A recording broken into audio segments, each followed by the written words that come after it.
This is Knights Sports Network.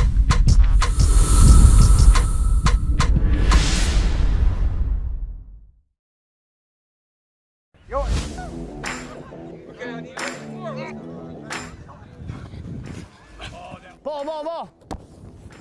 It's been really exciting to see all of our kids having success. A lot of our kids have come from around the world in the pursuit of getting a Division I scholarship, and we've had tons and tons of college scholarships from all around the country. It's so cool for our athletes to have that happen here.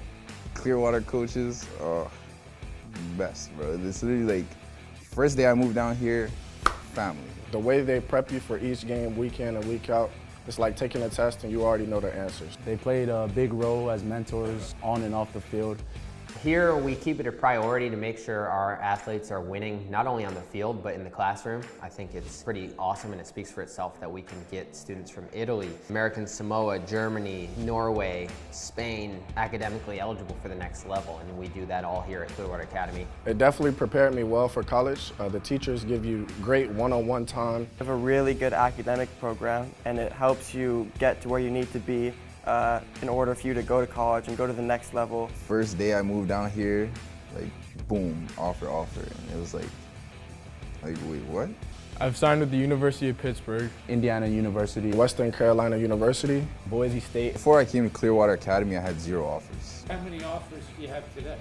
I mean, I got Bama, Penn State, Auburn, FAU, and then I got Indiana, UCF, Iowa State, Iowa, Oregon, Clemson. So I've been here for about like 14 years. Being a freshman and getting offers is a crazy feeling. One of the things that sets us apart is our strength and conditioning program. I don't think there's a better strength and conditioning program in the country as far as high school football goes. The team's training program at Clearwater Academy is like unbelievable. I came here at 196 and now I'm 215. It helps you get bigger, stronger, faster. As you saw on my Twitter, I'm basically dunking a football now, so more athletic than ever. We work heavily on injury prevention, flexibility, and things that are going to be beneficial to their long-term success and are really going to resemble what they are getting at the college level as well.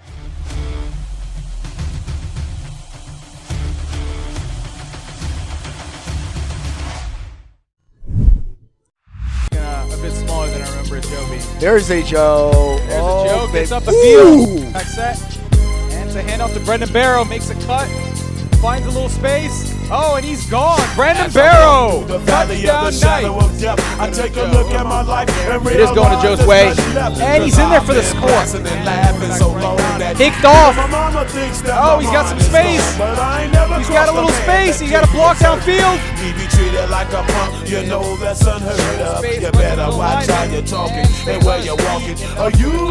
Ludovic Choquette. I really hate the trip, but I got a low. What a catch. Wow. Incredible throw there. Ball's up. Oh, and it's good. On my knees in the night, saying prayers in the street. And that's a grab by Dean. Ball gets handed off to Ludovic. Squirts through, makes a couple guys miss. He's got Luke Dean. Oh, what a catch by Ludovic. Beautiful correction and there. And he can do it all. 1-on-1 on a Joe. He's got a step. And he caught it. Got the situation they got me facing. And he finds a Joe. I was raised by the state, so I gotta be damn. And that is picked off. Too much television watching got me chasing Ludovic. dreams. I'm an educated fool with money on my mind. Oh, what a grab. In my hand and a gleam in my eye. I'm a loped out. First and 10 here. And my rolls out. Oh, big hit there on the quarterback. An interception there. Oh, big run there by Ludovic. God, look at him go. He's got some daylight. Cuts it back inside. And fakes the handoff. That's up to a Joe. A Joe dancing around. He's got some blockers out there. This is Knights Sports Network.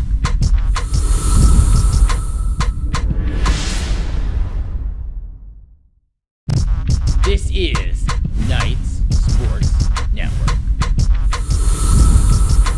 I've paid my dues time after time. I've done Yeehaw!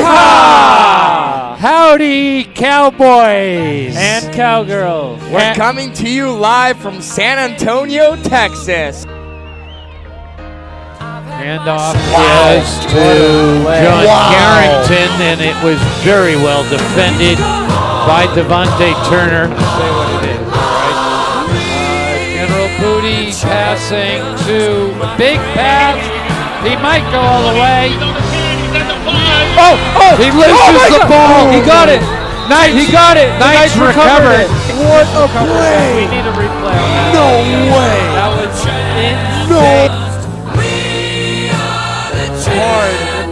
And look at that, 2 feet in. Actually, we only need one. And who was that? Was that coach? That was Pop.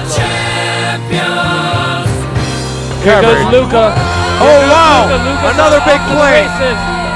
Let's And he go, gets Luca. a great block and runs it for 65 yards. Cornerstone Christian Warriors. There goes Luca. off There to the goes races. Luca.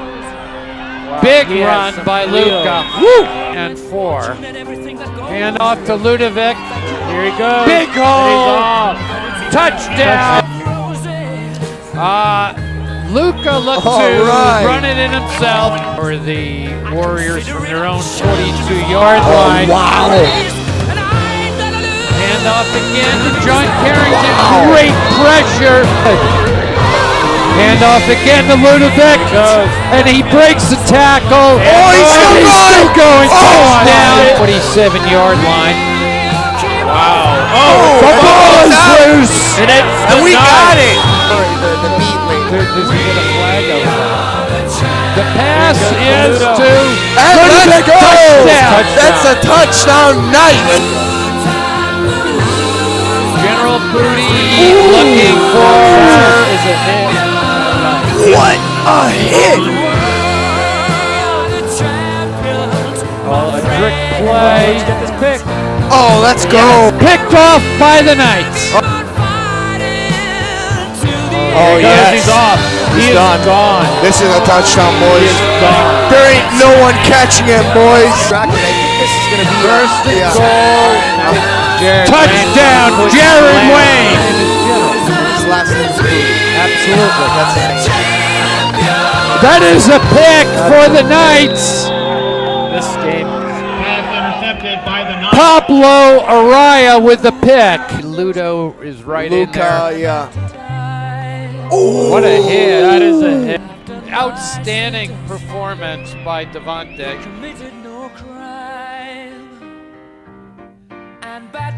Goodbye to y'all from Texas. And then, yeehaw! This is Knights Sports Network.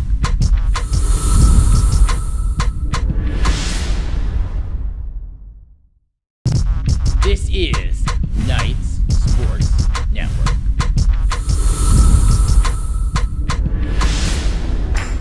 A big thank you to the Clearwater International Academy staff for welcoming me and accepting me for who I am and giving me a chance to be part of this amazing family. Go Knights. 5 years I'll be attending the University of Indiana.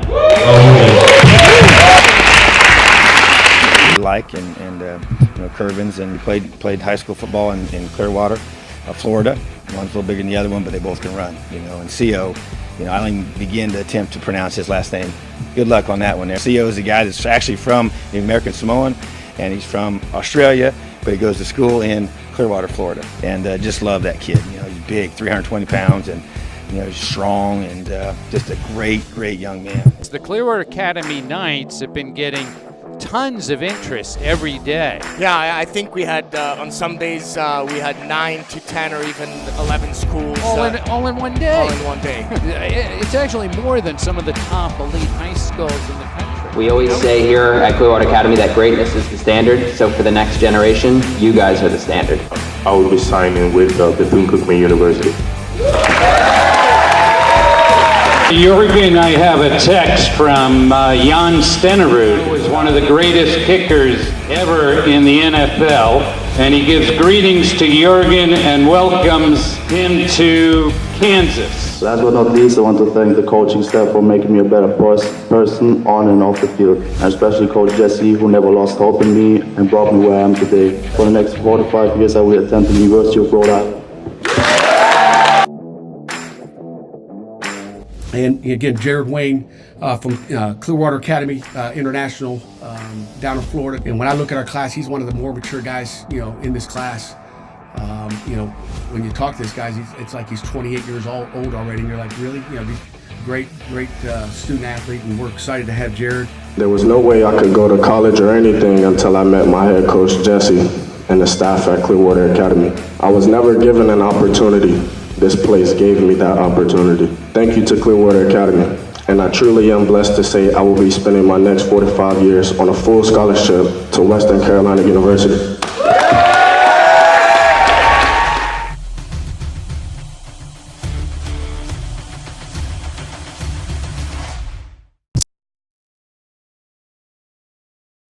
Hi, my name is Luke Dean. I play wide receiver for the Clearwater Academy Knights, number 6, and I play football for my mom. I'll see you Friday nights.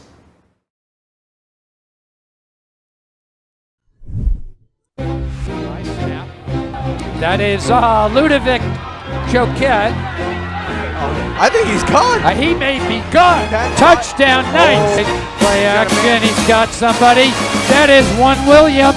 He's going to go all the way. Touchdown Knights. All right, handoff goes to Barrow. He has a lane. Pass is to a Joe. He jumps over the man.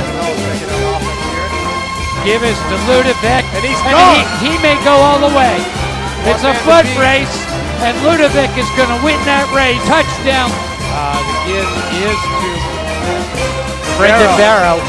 What a run by Brendan Barrow. And he might go all the way. This goes to Choquette. Handoff is to Choquette. He needs another block. Might have a chance here. And Luca keeps the ball with a big run. Play action for Joe. He catches it. Handoff is to Brendan Barrow. And he goes in. The handoff is to Ludovic. He finds the hole. What a move by Ludovic. He finds the corner. He has a block downfield. What a run. He can go all the way. Touchdown Knights. Looking to pass. Luke Dean. He's got grass. He should score. Touchdown Luke Dean. To 44. No, a keeper. Snap. High pass. Good catch. But he's not gone. Somehow. Miracle play there by Luke Dean. Handoff to Choquette. Breaks 2 tackles. And he's still going. He is going to score. Touchdown. The pass. Wow. Keen Messidor. Beautiful. This is Knights Sports Network.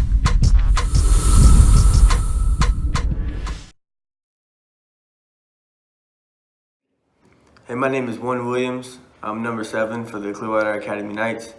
And growing up, I always loved watching and playing football. And then just trying it actually one day, I found I was pretty good at it. So about to help Clearwater go undefeated 2 years in a row. Go Knights. Oh, and Jeff, who's singing the national anthem today? I don't know. Who is singing I think it's Austin Manal. Oh, it's Jabril Muhammad. Oh, and Johnny was trying to get me to say Austin Manal.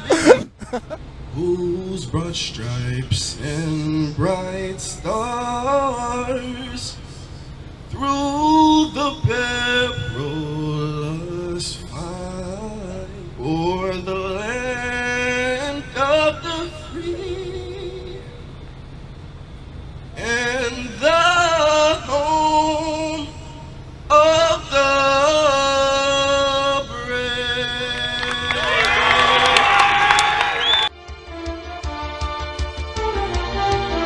long pass, and this is a touchdown, Jabril Muhammad.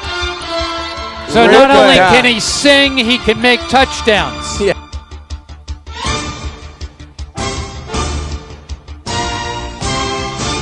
That is to Goldbranson. He dives for the end zone. Touchdown. Wow. Jurgen Goldbranson. Down on the catch and run. I think that's what they call a reverse Oreo flip Shakira route. I smell a touchdown, boys.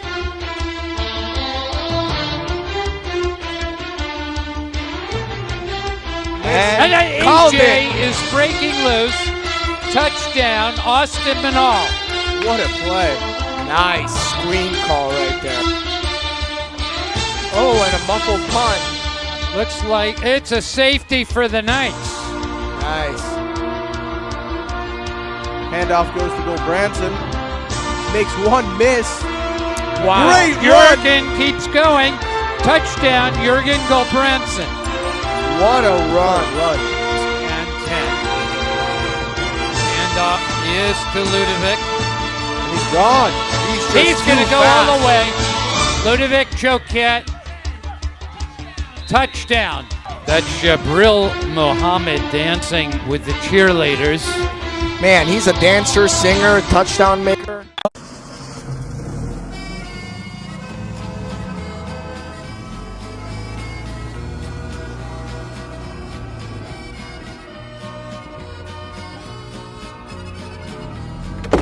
Ciao.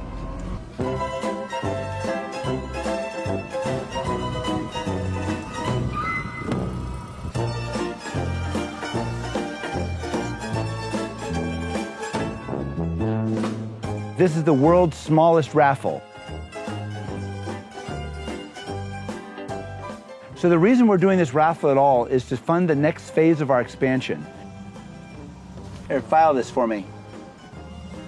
The first phase was our Technology and Creativity Center. We got that done, excellent product. Kids are getting a lot of value out of that. The next phase is we're going to expand the parking lot and expand our playground. We're actually going to have twice the usable space of playground with this next transition we're going to be doing.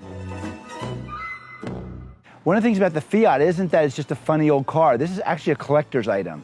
This is worth a lot of money, and collectors love these cars. And so it's very special.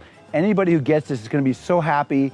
Anytime you drive down the road, you're going to be smiling, and everybody you see is going to be smiling back at you. It is like a joy machine. Now listen, this isn't some Starbucks drive-through loving, double pump latte kind of car. This is a car for people who appreciate good style.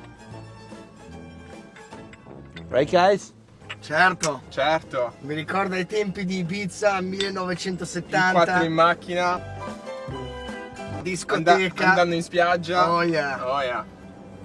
Okay, so that's the plan. World's smallest raffle. You can win this genuine 1970 Fiat 500, beautiful condition, so fun to drive. And if this car isn't small enough for you, maybe you'll win second prize and you can win this car.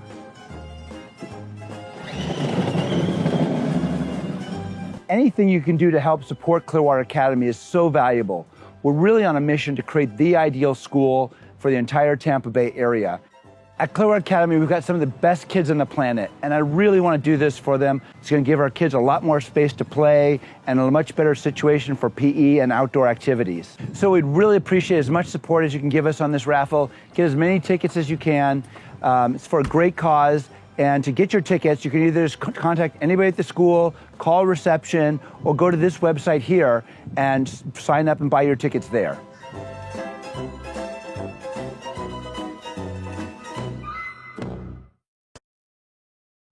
I tell the kids every day that coaching them on the field is the best part of my day.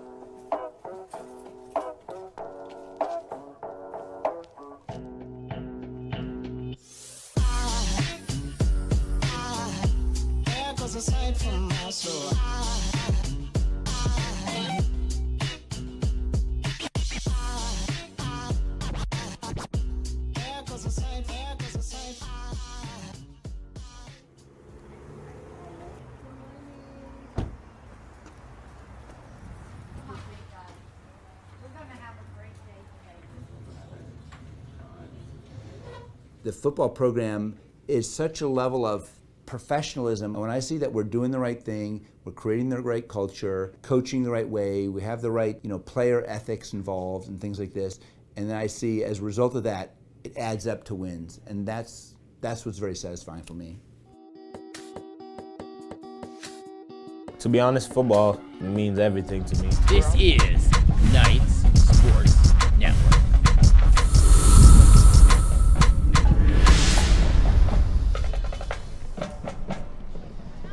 Welcome, everybody. Welcome to our special edition Thursday night showing of the KSN Knights game here. Thursday night football. Exactly. It's good to be here.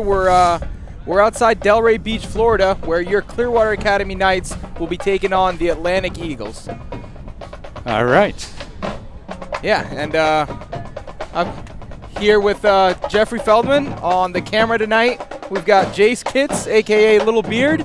And on the technical side of things, we've got Luke, like always, Luke Chup. All right, and that is Artie Radani, as you can see by that vintage picture on your screen. That is Artie Radani, along with our defensive coordinator, David Feldman. That's from 10 years ago. That's incredible. That is a playing for the Knights. That's an original Knight photograph. Yeah, that jersey's buried somewhere. I like that. That's why you wanted that one. Exactly. That's why I had to introduce you. That makes sense. And tonight's game is brought to you by Bob Safale and his company, C-Shop, CShopTV.net, the Celebrity Endorsement Network. All right, and it's also brought to you by the Clouden family and their company, Consumer Energy Solutions. So we're looking at a tough opponent here this week, Jeffrey. We got the Atlantic Eagles. Yep, and scary opponent. All right, that's enough. That's enough. Okay, I hate like heck to do that again. I mean, the last time we did that, we had our first loss in years, right? Yep. But it's a fact. This is a scary game. Tonight's game is really going to be one of the toughest games the Knights have ever faced. Yeah, absolutely. In the preseason, Atlantic actually got a win on Deerfield Beach, who at the time I think was ranked 65th in the nation. That's right. The Eagles, definitely one of the most physical teams and most athletic teams in the country. And one of the most athletic, I can tell you for a fact, that the Knights have ever faced. Yeah, absolutely. I mean, just even looking down at these guys as they're doing their warm-ups, you can really tell, well-coached team, and they have a lot of big, fast individuals out there. Yeah, and you know, I don't want to compare to different teams, but this Atlantic Eagles team would probably have beaten the Elder team that we faced probably 8 or 9 times out of 10. They're that good. Absolutely. I mean, they have a very, very strong O-line. And like Elder. Yeah, very much like Elder. Honestly, going into this game, it's one of the few times where we're not quite sure which way it's going to go, right? No idea. No idea. I have no idea. We're in for an entertaining game. Because the Eagles have superb athletes at nearly every position. And as we said, a really physical team. Last year, Atlantic was undefeated. So far this year, their only loss was to the very, very highly ranked Chaminade School. Chaminade, okay. Yeah. So they're one loss, so similar to the Knights. Both one-loss teams, both undefeated last year. That's right. So the Eagles used 2 quarterbacks, Jacoby Dortch, number 12. Number 11 is Alexis Gwinson. Hope I'm saying that right, Eagles fans. They're both athletic and a threat in the running or the passing game. Yeah, absolutely. And then in the backfield, it's a 3-headed monster. We've got Antoine Williams, number 9, Montage Joseph, and Byron number Jones, 2. Number 26. Yep. But it seems that lately Byron Jones, 26, has been the one that's handling the ball the most. He's been given most of the business these days, at least what we've seen recently. Yeah, we'll have our hands full with whoever's in the backfield for them. Yeah, we also need to watch out for their very good tight end, Bryson Clark, number 17. Yep, yeah, and then on the receiving side, Tyrese Blue, number 7.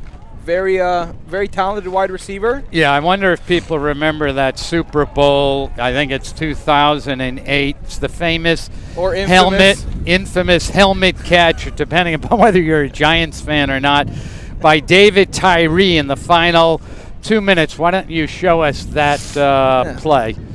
Let's bring up some sad memories. Years of the NFL, and there's never, ever been a catch where a guy sandwiched it. Yeah, that's incredible. Never happened. Probably will never happen again. So like you say, the guy says it'll never happen again. Maybe not, but let's take a look at this catch by Tyrese Blue had something similar. Yeah, right? Atlantic's Tyrese Blue from about a month ago. Can you play that one for us, please? So maybe he doesn't sandwich it off his own helmet, but he kind of sandwiches off the defender's head. That's unbelievable, right?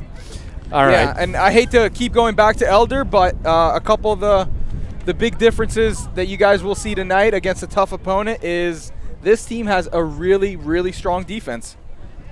Yeah, well, I mean, we're known for racking up 50 or 60 points a game. Yeah, isn't it? I heard from Coach Jesse earlier in the week that they have not, this Atlantic team has not given up over 30 points since November 27th, 2015. We got to say that again. November 27th, 2015 is the last time somebody got 30 points or more against this till tonight. I hope you're right, Artie. Okay. I hope so. I'd like to see us put our mark on their record here. All right. Some of these guys, defensive tackle Henry Bryant III, he's number 1, has freak ability. Yeah, he's a Louisville commit there, Henry Bryant. 3-star, yep, 3-star recruit. It's the toughest defensive tackle the Knights have ever faced this year. And we can expect him to bring pressure both in the passing and the running game. Yeah, and then another guy, Joseph McKaya, I hope I'm saying your name correctly, outside linebacker who will step down to defensive end occasionally. Very, very good ball player. We should see a lot from him today. Yeah, Nigel Shannon, number 4, is a hard-hitting middle linebacker. Randy Shannon? Any relation to Coach Randy Shannon? Yeah, that's a question. If anybody knows that, let us know in the chat, would you please? Shoot us a message on the YouTube chat. Jabari Hill, number 13, is a great cornerback. The defensive line is great. The secondary is good. Their linebackers are fast as heck. Yeah, I don't see any holes in this defense. This defense is going to be great. Another thing that we should probably mention, Atlantic High's place kicker is a girl by the name of Ashley Ritter. Yeah, we saw her warming up earlier. Yeah, she has a leg. She's still out there, Jace? I don't think anymore, but I think we do have a video of her, don't we? Yeah, why don't we play that video, please? Here with Ashley Ritter. Tell us, what was on your mind when you made the first kickoff? Oh, I was nervous, but I went at it and tried to get as far as I can, help the team. How do you feel about that, being the only female on the team, and you might be the only female kicker in football, period? Yeah, I love it. All right, so that's Ashley Ritter. And that was before that preseason Deerfield Beach game, right? Yeah, she won the game. Yeah, connected on a 32-yard field goal, and that was the edge. That's amazing. Yeah. I hope the Bucks could find somebody that could hit a 30-yarder. So. I think she should apply to the Bucks right now. All right, so let's talk about some Knights. Let's start with our alumni. Yeah, absolutely. So over the course of the last few years, quite a few Knights have gone on to play in the collegiate level, and we're really starting to see them produce. Yeah, just this past weekend, Curvins Bonham, CO Nofa Unga Tatoa. So they saw more playing time at Illinois. Jared Wayne had more time at Pitt. Yeah, speaking of Pitt, actually, so Clearwater alumni Haba Baldonado is becoming quite a star there at Pitt. Let's. I think we do have a video of that. Yeah, we have a video of Haba. Show this, would you please? And I go back over there. Those ACC ties as well as a former. How about Baldonado?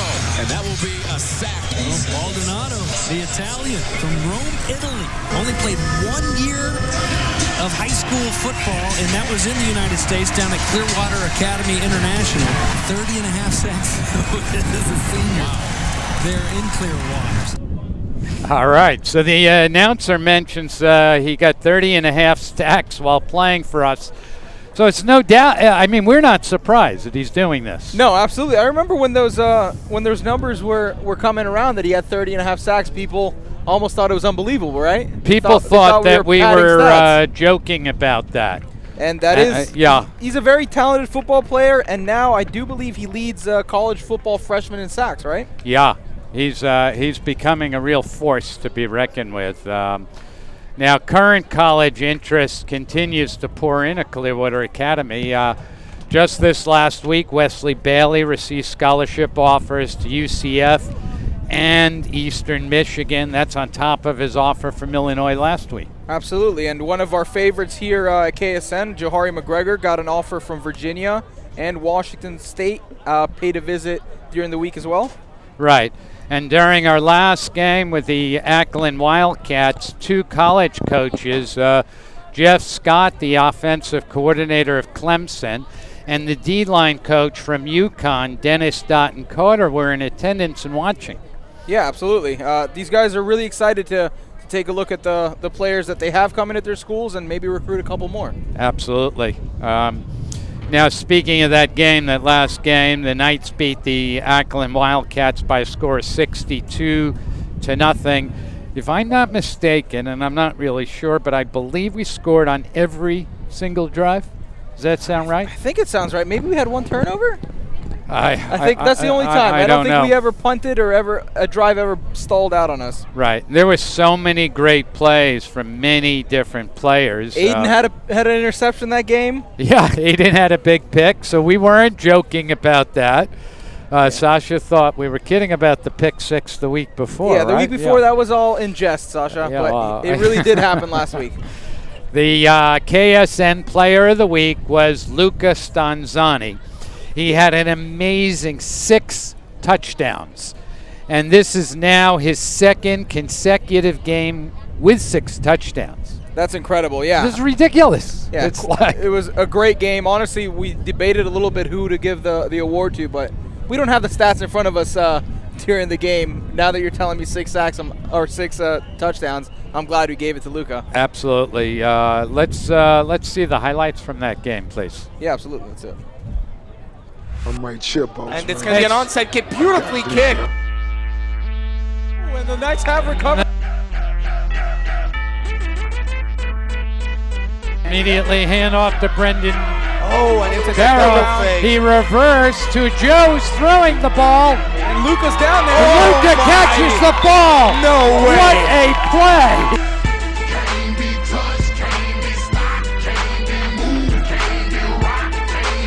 Oh, what a tackle. What Javarius Wilson. I think we got nice it. ball. Nice ball. Joe's going to bring it home. Hand off to Brendan Barrow. Touchdown. And it is intercepted by the Knights. That is Cody Nichols with the pick. Wow. And he has a Joe, and he is going to score. Luca drops back, got some space, takes it down and runs with it. Makes a guy miss. Luca dancing around a little bit. Finds a little more space. Takes it all the way down to the 10. And he's into the touchdown. Artie, that was a left-handed pass.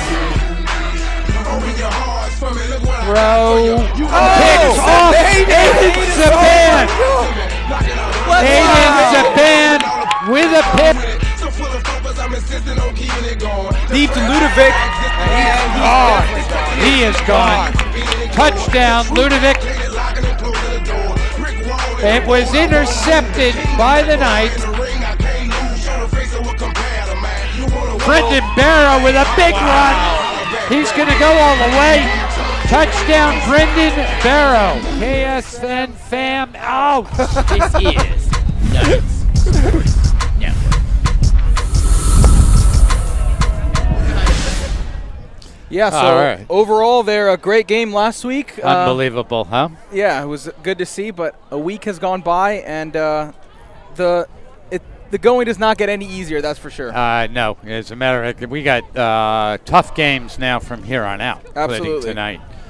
Let's the talk Eagles. about the keys to the game here. Yeah, Atlantic Eagles. They're good at defending the deep pass. Yeah.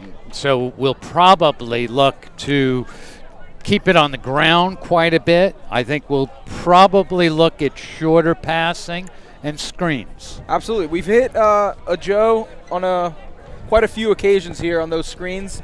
I could see that being very dangerous this game. And we definitely need to stay error-free. Very dangerous on the longer ones, you mean? Absolutely, yeah. Right. So yeah, error-free is the key. We will only beat this team if we're 100% error-free. We cannot afford any mistakes tonight. Yeah, we had mistakes, obviously, against Cincinnati. If we do that again, highly doubtful that we come out with a win tonight. That's for sure. And let's talk about our D-line, our O-line. Our D-line has got to beat their O-line.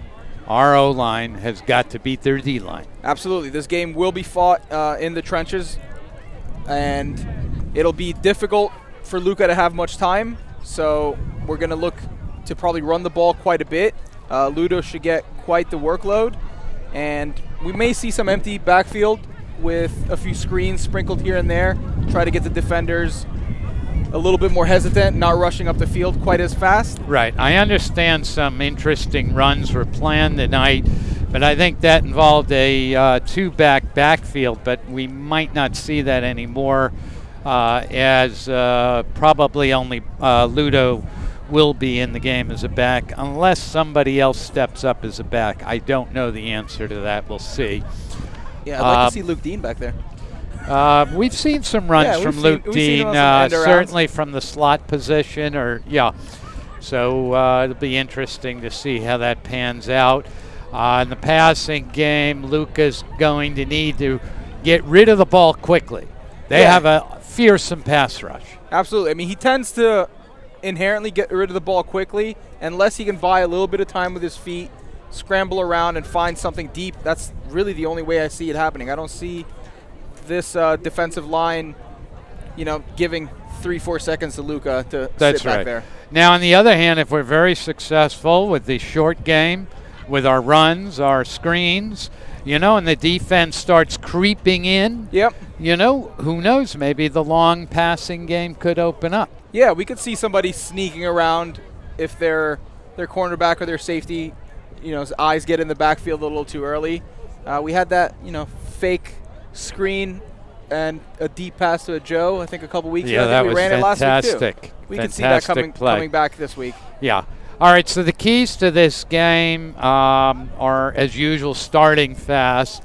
But let's talk about turnovers because like I said, we're not going to be able to turn this ball over and win the game.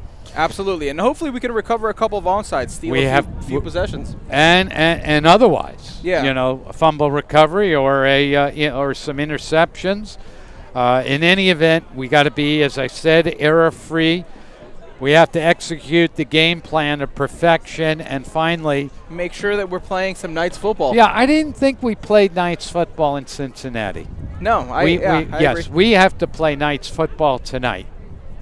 For sure. All right. Shall we get to our Let's bring sponsors? Some sponsorship. So, as you guys know, the Knights sponsorship program helps the school fund the football program. There's quite a few different sponsorship levels. If you'd like to participate, please contact the school or go to knightsfootball.net website, and you'll see all the sponsorship shown levels there on the screen. Good. And KSN is accepting video ads. Okay. Yeah, don't be shy with those video ads. I don't know if we've received any. We want to see it. So now we want to thank some of our major sponsors. Let's start with Bob Safale and his company. He's actually sponsoring tonight's telecast. That's cshoptv.net, the celebrity endorsement network, and Bob's also our linebackers coach. Absolutely, and this game is also being brought to you by Consumer Energy Solutions, Pat and Laura Clouden's company. Consumer Energy Solutions mobilizes their staff and executives, and they put in over 3,000 hours of community service each year. The entire company is focused on positivity. Yeah, and they're hiring also, right? Absolutely. Yeah. I want to talk about Kenan and Kurt Feshbeck because they are major contributors to the night. Besides this, Kenan is the director of football operations for the Knights, and without Kenan's support and Kurt's support too, the football program could not possibly have had this level of success. Absolutely. They do a lot behind the scenes that you guys are not aware of, that's for sure. And we also would like to thank Warren and Leanne Meyer, huge supporters of the Knights football, and we appreciate everything that they've done. Helen Wade and Allstate Insurance, Helen and Coach, her husband, Coach George Wade. George is the offensive line coach, support the Knights every year. They also host the pregame dinners, and on the bus ride over from Clearwater across the state of Florida, they gave brown bag snacks to everybody on the bus. Were prepared excellent. by Helen. So thank you very much, Helen Wade. I'd like to extend a thank you to Betsy and Jennifer Scroy and the Scroy family. Luca Sanzani, the QB, is Jen's son and Betsy's grandson. They've been longtime supporters of Knights football and Clearwater Academy in general. That's right. Thank you. Popeyes, Louisiana Kitchen, recently opened near the school. They're new sponsors. Yeah, check them out outside of Missouri and Lakeview there. That's really nice of them to be one of the new sponsors. All right. Finger licking good. Thank you. All right. Dr. Renee Reed is another one of our sponsors, Johnny's favorite. Dr. Reed's practice has successfully helped people, including many Knights players over the years. Yeah, for sure. And then I'd also like to thank J.S. Perry & Co., coastal builder of custom high-end homes, world-class whole house renovations and additions. Their son, Jack Perry, is the Knights ball boy, and we'll hopefully see them out there on the field in a couple of years. I kind of saw him. There he is. Right there. Okay. And then you want to talk about Bulletproof? Yeah, Bulletproof Athletics. Obviously, this being a contact sport, anything you do in the gym to help get stronger, be a bit more supple out there. What's Tom Brady saying? Be more malleable, something or another. Anyways, these guys make sure that our kids are doing the right things outside of the field to get them prepared and ready to play. All right. So we also want to thank Free Motion Physical Therapy, in addition to providing rehabilitative services on the sidelines of the Knights. They help us recover from and prevent injuries. Absolutely. And last but certainly not least, we'd like to thank some of the other sponsors shown on this banner for supporting the Knights football program. Thank you guys very much. All right. I think we should announce our lineup at this point. Guys, you think so? Are we ready for our... yeah, let me take a look here. What do we... Looks like we got about 10 minutes till kickoff. 10 minutes. Let's get that lineup video playing, please. Lucas Sanzani, Buffalo, New York. Javon Jacobson, Coquitlam, British Columbia, Canada. Juwan Sparks, Toronto, Ontario. Mason Lilly, Delmar, Delaware. Leo Francois, Switzerland. Bruno Zandamello, Mozambique, class of 2021. Maurice Black, New York. Stefano Dimitriadis, Toronto, Ontario, center. Wesley Bailey, 613, Ottawa, Canada. Agustin Janegovo, Montreal, Quebec, strong safety, class of 2020. Ludovic Chaquette, Montreal, Quebec, Canada, 514. David Troca, Ottawa, Ontario. Zach Feshback, Palo Alto, California. Miles Afokar, Brampton, Ontario. Cody Nichols, East Boston. Kaisa Dickerson, Wesley Chapel, Florida. Warren Williams, Indianapolis, Indiana. Luke Dean, Westport, Connecticut. Tyrell Lawrence, Milton, Ontario, Canada. Carson Swenson, Santa Ana, California. AJ Zaytoon, Windsor, Ontario, Canada. Austin Minot, Boston, Massachusetts. Nicholas Travotti, 780, Edmonton, Canada. Javarius Wilson, Zephyros, Florida. Elijah Shiblis, DN tight end, 905. Jahar Lugudder, middle linebacker, 514, Montreal, Canada. Jerry Theodore, defensive end, 613, Ottawa, Ontario, Canada. Joe, Brooks, Alberta, 403, baby. Brendan James Barrow, Toronto, Ontario, from the 6, you heard? Fan Martin Shimby, 613, Ottawa, Ontario. Aiden Saban, Clearwater, Florida. Lovely Chabanda, Ottawa, Canada, 613. Shakespeare Lewis, 613, Ottawa, Canada. Brandon Candolo, Edmonton, Alberta. Akeem Mesler, 613, Ottawa, Ontario. You heard? All right. that is our lineup. Okay. We've got a couple of shout-outs here already in the chat. It looks like CEO is in here. It says, good luck tonight, boys, from CEO. We got Talbert Luis, I love football. Kiki, a shout-out to Kiki. Let's go, fam. That's from Scobin Banks. And we've got Dane Ryan asking if Sparky's playing. I think Sparky's still sidelined with that knee injury, correct? That's right. Yep. So we won't be seeing him tonight. We won't be seeing Sparky just yet. Hopefully very soon. Let's take a look at our coaching staff tonight. As usual, head coach is Jesse Chinchar. Offensive line, George Wade. Wide receivers coach, Preche Rodriguez. And we've got my man TJ Hodges in there as the offensive assistant. D coordinator, David Feldman. Defensive line coach, Bryant Guzman.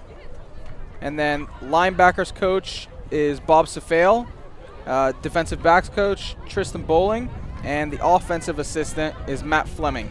That's right. We have Kanan Feshbach as the director of football operations, Water Girls, Ceci Payne, and Kylie Chandra. Thank you very much, girls. Thank you. Yeah, and they have made the trip up here, every one of them, right? Yep, yeah. That's right. Real troopers. Okay. Good. Any other thoughts, guys, on what the Knights need to do to be successful tonight? Yeah, I mean, at least on my end, from having spoken to Coach Jesse on and off this week, he had a pretty good week of practice. They were stressing a lot on the fundamentals of the line play, so offensive and defensive lines. They're going up against some very talented guys up there, so we'll see if we can win those battles, those one-on-one battles in those trenches. All right. It's a beautiful night here in Delray Beach, Florida. Weather is, of course, it's Florida, it's warm, but weather's starting to get drier. It's not the usual humidity, and this side of Florida gives us a nicer breeze. Yeah, it's definitely a nice breeze out here. Our trip down here did not go quite as planned. We were planning on flying down here. We were planning on flying, but ended up driving at the last moment due to a little bit of a complication. So we took that late model Infiniti SUV instead, huh? That's right. That's great. And looks like we're about 7 minutes from kickoff here. Both teams are warming up. The facility in this school is a massive school, right? 7A? Yes, this is a very, very large public high school. I don't know the student population, but I assume it's probably around maybe 2,000 students. I'd say 2,000 to 3,000, I think, is what we're looking at for 7A. For 7A, right? Okay. They're in the playoffs almost every year, making deep runs too. Right. This is a perennial playoff team. They, I believe, have gone well into the, have competed at a state level also in many a season. Yeah, I think with this team, I think this defense is probably the best defense that they've had here in years at Atlantic. So they're probably looking for a deep playoff run this year for sure. Yeah, well, I think it just gets better and better, their defense. Remember, we have not seen any team come out with more than 30 points since November 2015. And I don't mean more than 30 points, 30 points or more. Yeah. Okay? So everything else was less than that. The Knights, like they did in Cincinnati, although came up slightly short, the Knights... point scoring is never an issue for us, right? It's not. But the point here tonight is it may not be as easy to score points against this team. Yeah. So that means our defense is definitely going to have to buckle down. Okay? Absolutely. Now, last week we pitched a shutout. Mm-hmm. Okay? So, we held the defense to 0 points. and it shows that we can do it. But, you know, unfortunately, that team that we played last week is in a completely different class than the Eagles are. Yeah, no, I completely agree with you there. I wonder if the fact that we anticipate this to be a closer game and that points are going to come at a premium, I wonder if that changes up strategy as far as when we go for it on 4th down, when we decide to kick deep versus onside. I wonder if that will play a part in this game at all. It very well could. We certainly don't want to just willfully give the opponents a short field by missing on the onside attempt. Yeah. That would not necessarily be the wisest thing to do. Yeah, absolutely. And even on our 4th down, going for it, on 4th and long, we typically do decide to do that. It may, if we're in our own side of the field or if the game is a close one, we may see a slight change of strategy there. We could see, I think we'll see more punting for sure. Yeah. If we're stopped. I think one thing I don't think you'll see change is the attempts for 2-point conversions. Yeah, I could see that. I mean, just for looking at the numbers, we don't have somebody that can execute. We don't practice the field goal attempts all that often. Yeah, well, we do some, but I think the point. Ladies and gentlemen, welcome to Florida High School football action on a Thursday night. Tonight, Lewiston Academy and the Knights come in with a 4-1 record to play our Atlantic Eagles. Atlantic is 3-1, coached by T.J. Jackson. All right, looks like we're getting an announcement now. Here. Well, look, the numbers on 2-point conversions, very simple. It's 50-50. If you make 50% of your 2-point conversions, yeah, you're ahead. Well, or break even. Right. Right. Big thanks to the East Coast Football Officials Association. It looks like they have a little extra room out there that the Atlantic team is all huddled inside. I was looking at the field trying to see where they went. Over there, I guess across, if you could show that, Jace, that's I guess is the locker room where they're coming out where of. The locker rooms are. That's right.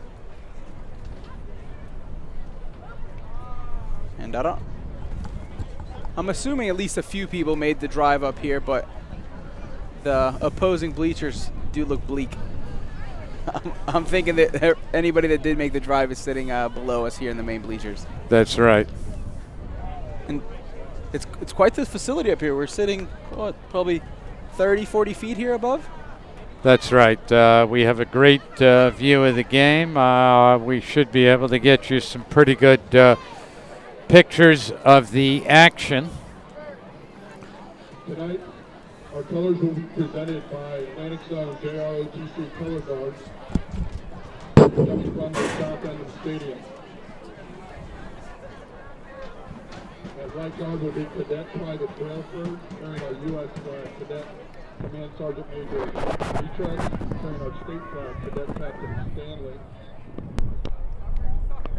Carrying the Army flag, Cadet Staff Sergeant Antarons, our school flag, Cadet Private Grove, our prisoner of war flag, Cadet Private Chalfor, and at left guard will be Cadet Private Alonzo.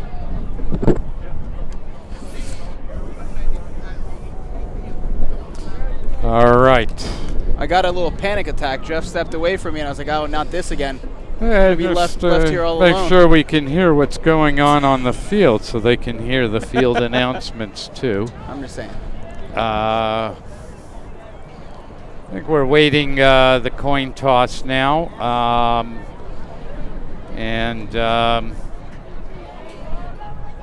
For the Knights, the captains are Lucas Donzani, Akeem Messidor, Johari McGregor, and Ludovic Choquette.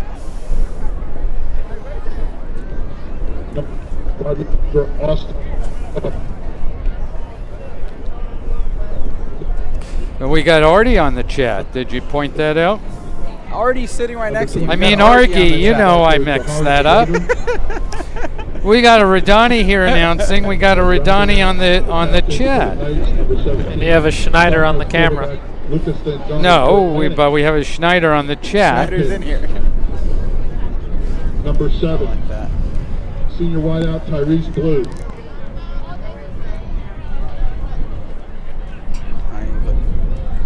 The clock has gone Number to 0 51, here. Dudley Alcius. And they are coming out of their locker room. Fritz Pastrin.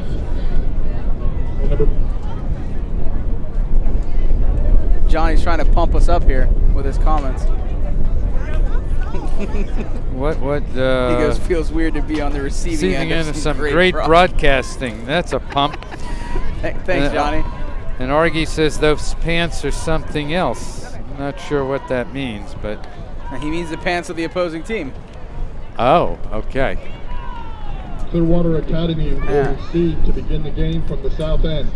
Okay, so it looks like we will be getting the ball first.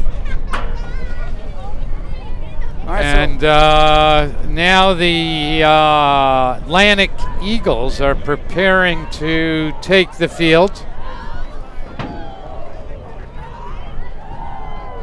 All right, well, getting the ball first is definitely going to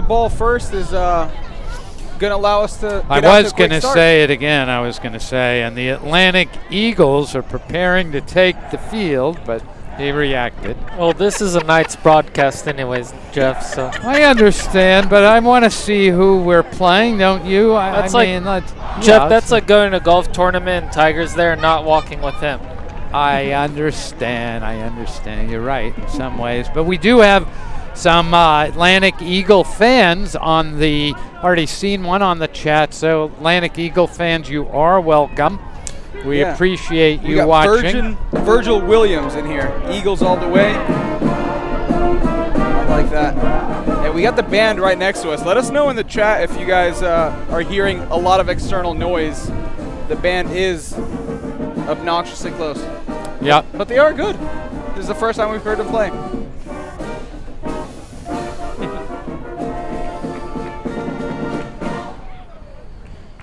All right. Nicely done, nicely done.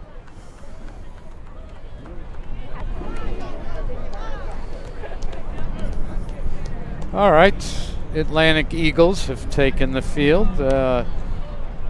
Knights getting ready to do a bit of a pump up themselves right now.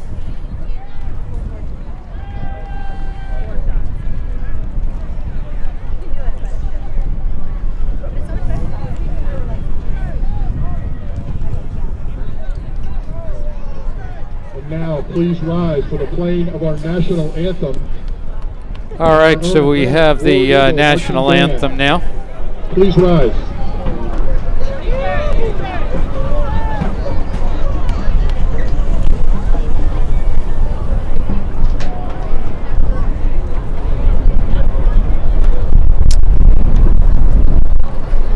Looks like a whole military ceremony for the anthem. This is great.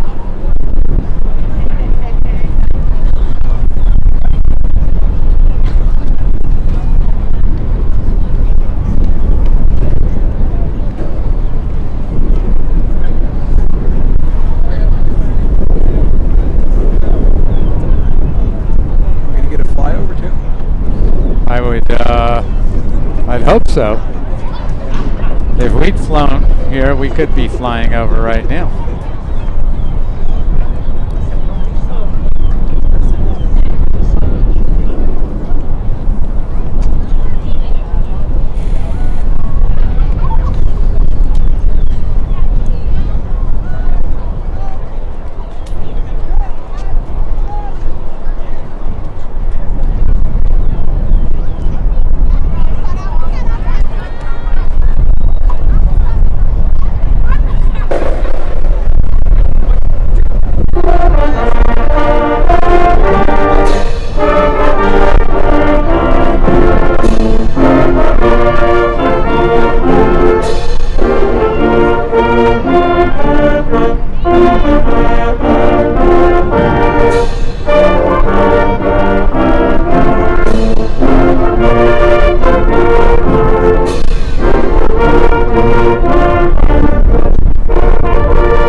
good. Yeah, very, very good. The band is good. I like it. Yeah.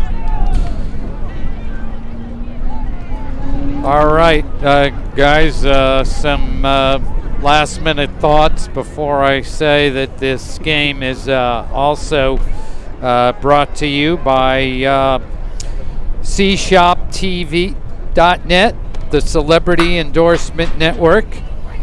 And the game's also brought to you by the Clouden family and their company, Consumer Energy Solutions.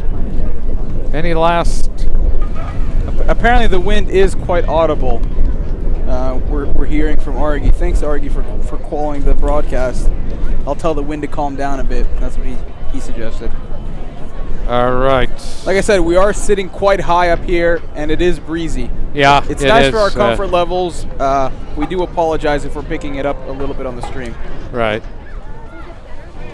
And we also do have a new field mic. Maybe it's much more sensitive because in the past we were being told that people couldn't hear the national anthem and things like that, and I hope you're able to hear all that now. Yeah, we want to hear some of the hits. This is a contact sport. That's right.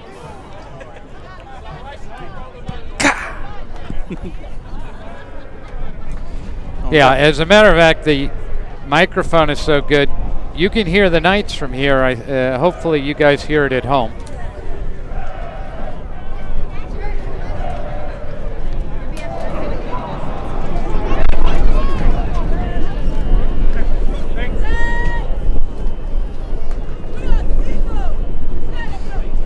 So, fellas, again, what do the Knights need to do to win this game? Again, we got to start quick here. That's definitely going to be a key part of the game. We have to win the battle in the trenches, and I think most importantly, it's going to be to play good, clean football. All right, and for those of us joining us late, missing any of the pregame, I want to reiterate the fact that this is the most physical, most athletic team the Knights have ever faced. It's going to be a tough game tonight. This team is stingy. They've not allowed 30 or more points scored against them since 2015. Knights cannot just rely on scoring alone tonight. Yeah, absolutely. And it looks like we will be receiving the ball, and to start, we'll have the wind in our face here. 25, senior Ashley Ritter. And can you tell who we have back there returning, Jeff? We are probably the furthest we've been away. Cody Nichols and Luke Dean. So we got Cody, Nichols, and Luke. Right. And Anna says she can hear both the wind and hear the Knights rallying. So I like that.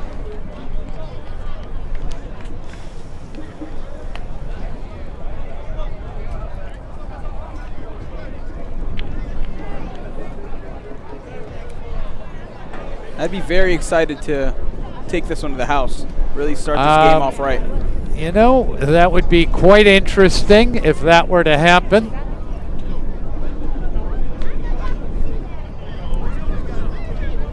We got quite a few people starting to fill up these stands. Probably, I don't know, a couple hundred here. Right.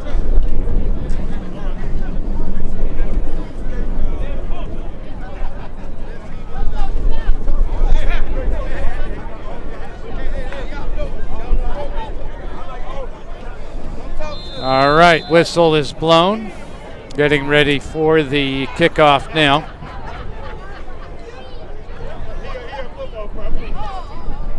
It's a little pooch kick there. Fielded cleanly, handed off to Luke Dean. Luke Dean finds a little seam and does well with that. Brings it out to just outside. Across the 30. Yeah, across the 40. Across the 40, I'm sorry. Luke Dean takes it out. Just about the 40-yard line. First and 10 Knights.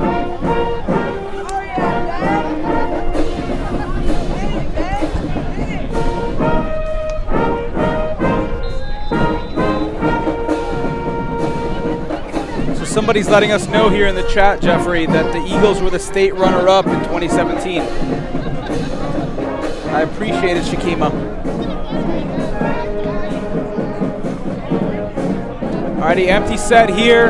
A quick screen, and we dropped it. But it looked like there was a flag on the play.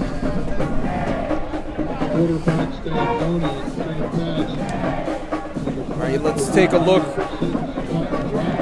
It looked like that was a false start on the Knights, so that will be coming back. Going to be repeating first down, 1st and 15 from the 35-yard line. Atlantic accepts the penalty, 1st and 15 Knights from their 35. All right, and we're back to an empty set here, so. That's right. Got 5 receivers out there. Luke Dean in motion. Passes to Joe, he drops the ball. So we've got 2 drop balls to start, 2 drop screens there to start. Maybe a little bit of nerves starting this game.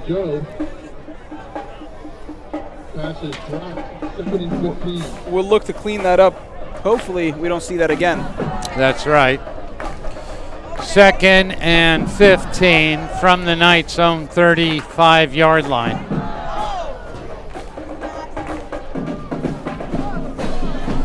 Luca looking to go longer this time. Incomplete, intended for Austin Manal. Over the middle, intended for number 5, right out. And that. Just wide of A.J. Manal there was Lucas' pass. Austin? Yeah. That's going to bring up 3rd and 15 for the Knights.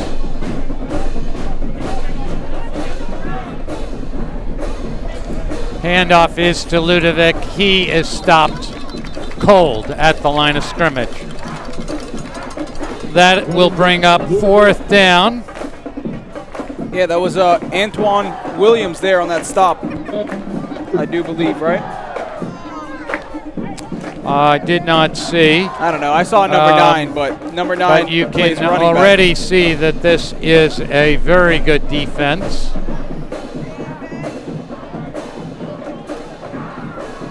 And they are calling for a penalty, or I'm a little bit unclear. No, I think they're just trying to get the spot right. spot right. All right. It is 4th and 15.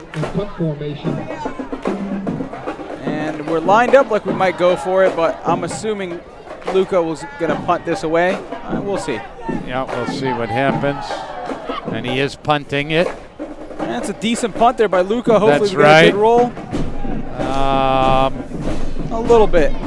Okay, so it moves the ball about 20, 30 yards downfield. A.J. Manal and one Williams in there on the punt.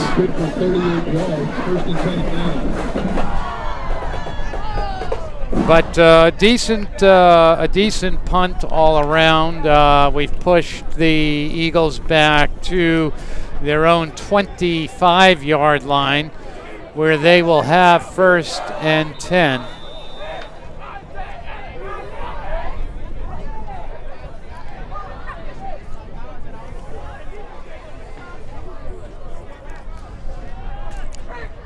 Handoff. Breaks a tackle. He's kind of no man's land. Great defense by the Knights. That's going to be a 5-yard loss. Looks like we're going to need a jersey replacement on that one. Is it actually torn? Yeah, I saw pieces. He looks like he's coming out at least to get that taped up. Right. That will bring 2nd and 15 for the Eagles. Knights jump, it's going to be a 5-yard penalty. The Knights will surrender the 5 yards we just gained in tackling the Eagles for a loss. But a down. But we did gain a down. 2nd and 10.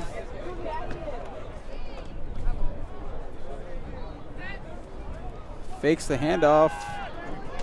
And he is sacked by. No room for Jacoby Dortch.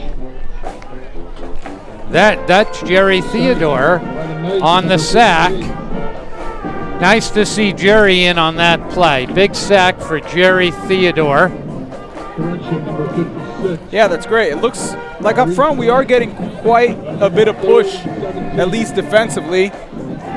We were in the backfield there pretty fast, and Jerry came up with a big sack. We have we got third down at about 17 is what we got. 3rd and 17. And it's a screen. That's a live ball. Out of bounds, though. Out of bounds, but that was, I believe, a live ball. I don't think that was forward at all. It's overthrown. That'll bring up 4th down. Oh, you're 100% correct. It looks like they moved the ball back some. That's right. It should have been at the point that it went out of bounds. Yep, and they're moving the sticks back. Barring an awesome punt on the part of the Eagles, we should see some decent field position for the Knights. Knights did quite a job on defense there, though. Yeah, that was very well done. That's a win on the defense. It sure is. Almost blocked. getting there.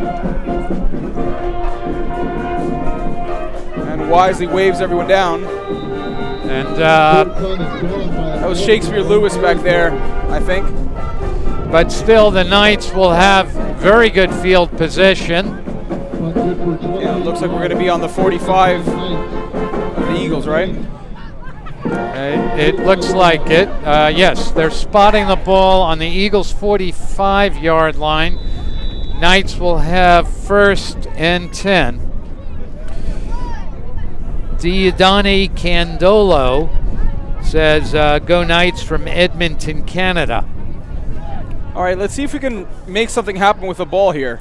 1st and 10 for the Knights. And we do have Ludovic in the backfield. So we started last series, empty set, didn't go anywhere.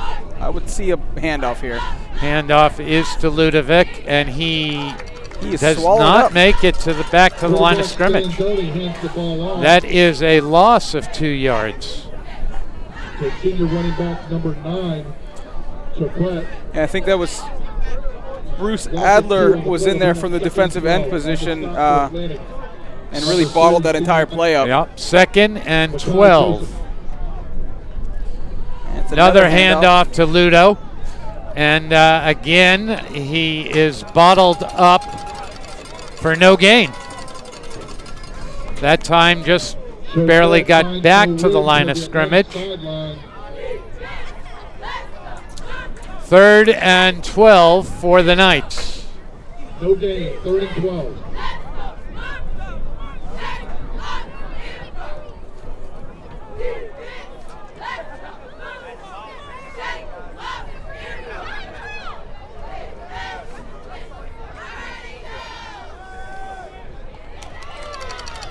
Oh, Luca did well to escape the initial pressure, but not much time there. Again, it looks like so far both defensive lines are winning the battles for their respective teams. Yeah, I don't know what to make of this. Somebody needs to do something from either team, or it'll be 0-0 at the end. Looking at 4th and 15. 4th and 15 for the Knights. I might be looking at another punt here. We'll see. I wouldn't be surprised. Yep. Yep. And this one is returnable, though. Got a little bit of space. Ooh, great move there. And sprints it out of bounds. That was Tyler Burke there with a return. Did pretty well. Picked up about 20 yards there and had one amazing juke. That's right. It was not much of an advance for the Knights.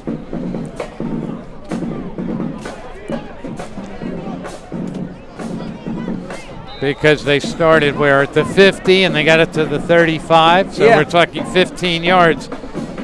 Not much there for sure. Not very successful. 1st and 10 for the Eagles. A screen. Again, that's another live ball. Pick that up. Oh. Almost tempted to recover it by Johari McGregor. Yeah, I don't know why they whistled that. Maybe they whistled it because it went out of bounds. They should not have whistled, of course, until it went out of bounds. Yeah, they're calling that a forward pass. That was not a forward pass. That's right. That is suspect. So they gave him no loss on that play. No loss. Yeah, Second down and 10. That's wrong. Okay.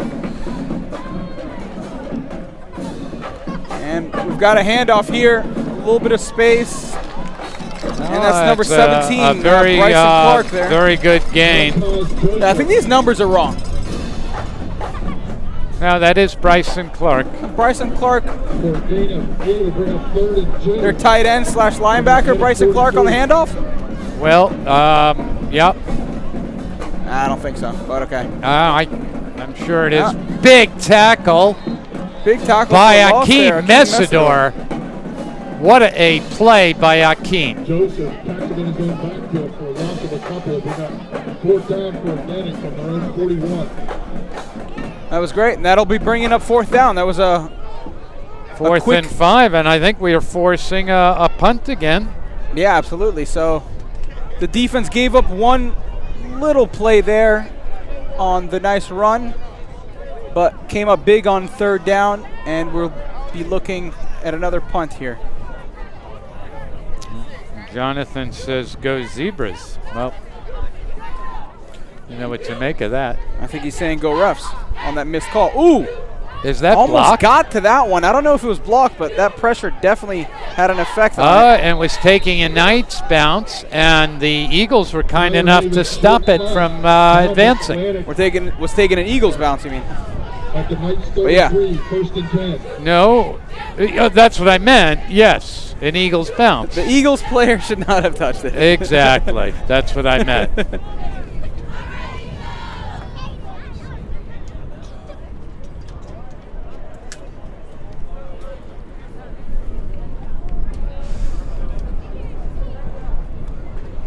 All right, time out on the field. Yes, we've seen both teams have the ball a couple times now, and has anybody had a first down? We have not had any first downs. I think we've had a total of about 7 yards gained and 3 penalties. Well, the first team to get anything done on offense might become the team to be reckoned with here. Yeah, absolutely. I mean,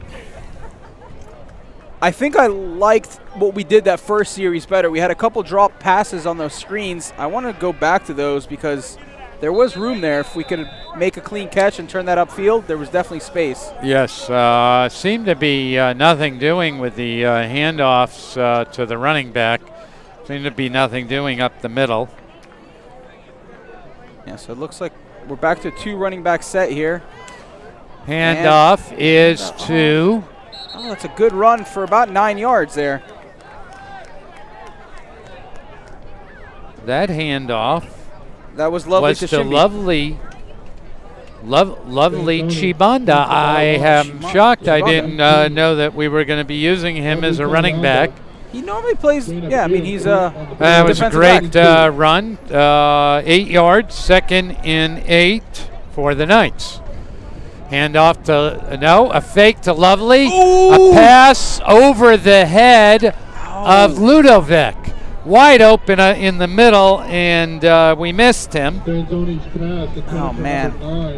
I saw them practicing that play on the end zone here in pregame. Joseph Bilter asks, who did the Knights lose to? The Knights lost in Cincinnati to Elder. It was a shootout. Knights lost in the last minute 60-54.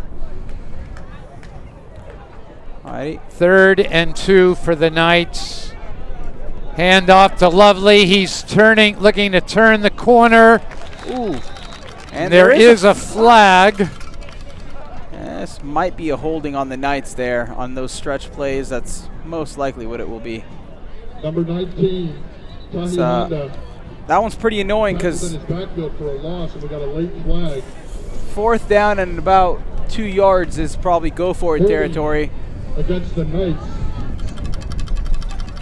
Well, this way they'll be able to repeat 3rd down if it is against the Knights. It is against the Knights. I guess, I don't know, I feel like I'd rather have this, right? Possibly. I'd rather have 4th and about 11 or 3rd and 11 than 4th and 3. Possibly. The way this game has gone, I am surprised that the Eagles took that penalty. But again, they're playing field position right now. This is better field position. 3rd and 11 for the Knights after the penalty. This one's going.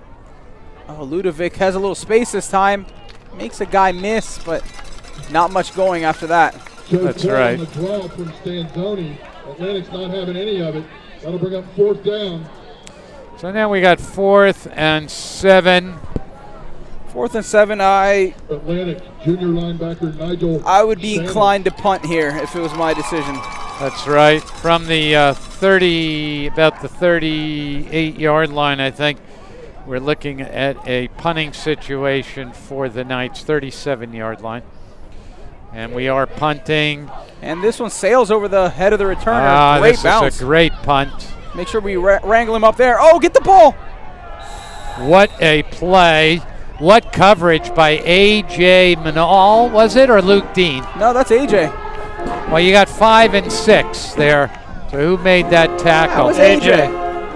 Let me see that again. A.J. made it. Marquise Lyman is tackled at his own 5-yard line by the Knights.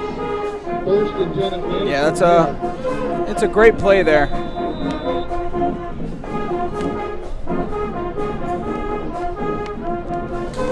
Yeah, we'll see who that was. I was taking another look there, but this ball is running free, and that is A.J. Manal with a great hustle on his part. Almost snapped over the head. Great pass on a slant. And that's Javon Jackson there on the receiving end of that throw.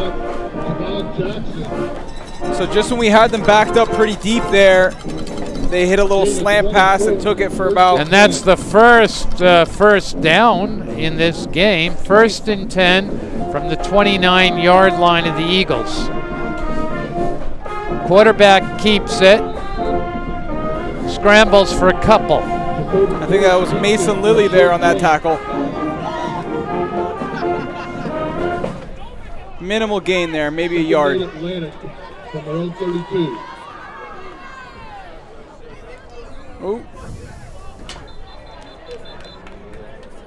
Oh, come on. They cannot be calling that on us. No, they're not. Motion against Atlantic will mark it back. Alrighty. So it looks like a false start there on the Eagles. 5-yard penalty will bring about 2nd and 15 for the Eagles. 2nd and 13.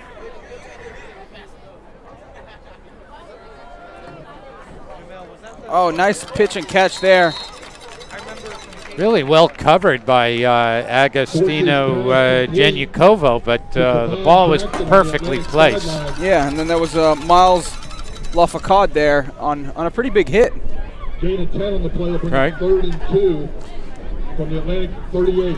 3rd and 2, big 3rd down for Atlantic. Clean snap, a good bit of time, and he finds somebody open.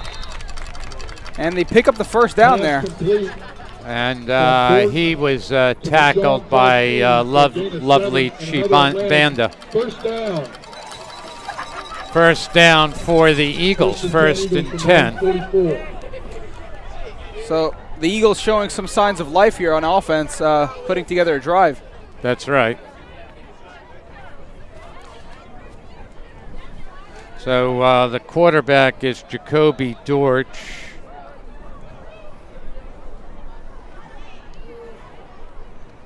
Handoff is to Bryson Clark, and a good tackle from behind. Yeah, on the tackle there, Wesley Bailey on that tackle. That's right. Did well to read that.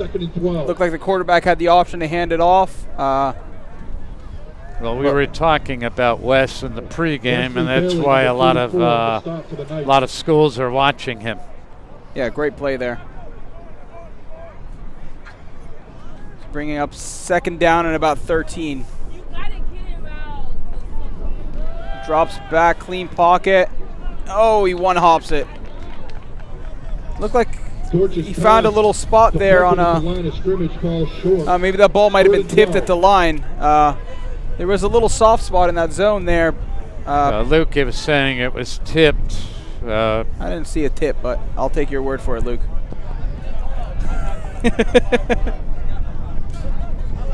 Third and 12. Oh, lots of pressure. Is the ball loose? I think it was, but they recovered it. I can tell mostly from David's disappointment on the sideline. All right, but a sack nevertheless on the part of the Knights. Brings about a punting situation again, as we have about 4th and 18 from the Atlantic zone 36-yard line. Yeah, so Wesley Bailey there came in and made 2 big plays on that series just when the Eagles looked like they were onto something. Right. Big high punt, fielded, fair catch. At the 30. David's punt. Fair catch by Shakespeare Luis. Had a little bit of running room there, though, didn't he? He did. He seemed a little premature with that fair catch, but maybe that's what he's been taught. Well, yeah, but they need to, you can make that signal at the last moment too. Yeah. A little bit treacherous sometimes making it at the last moment, but. Again, seeing how this game has been going thus far, I mean, we have 47 seconds left in the first quarter, and both offenses really are struggling to move the ball. The defenses are playing great, making plays. It'll come down to who makes the least amount of mistakes. Okay, that's Ludo with the ball. That's Luca with the ball. Oh, that was Luca. Yeah, faked Luda, and Luca kept it. Okay. And took a big hit there at the end of that for about 9 yards. I don't know if that's worth it for him. Bring up 2nd and 1.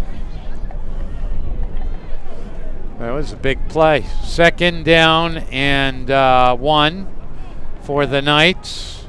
We might get one more play off here. Passes to a Joe. And a Joe carries a couple guys down with him. That's enough for the first down. It is. Hey, boys! First down for the Knights. Of the Knights. Well, I think Atlantic only has 1 or 2 themselves, so right? They've got 2, yeah. Well, this is probably going to take us into the quarter, and we'll swap sides here. And we'll end of the first quarter.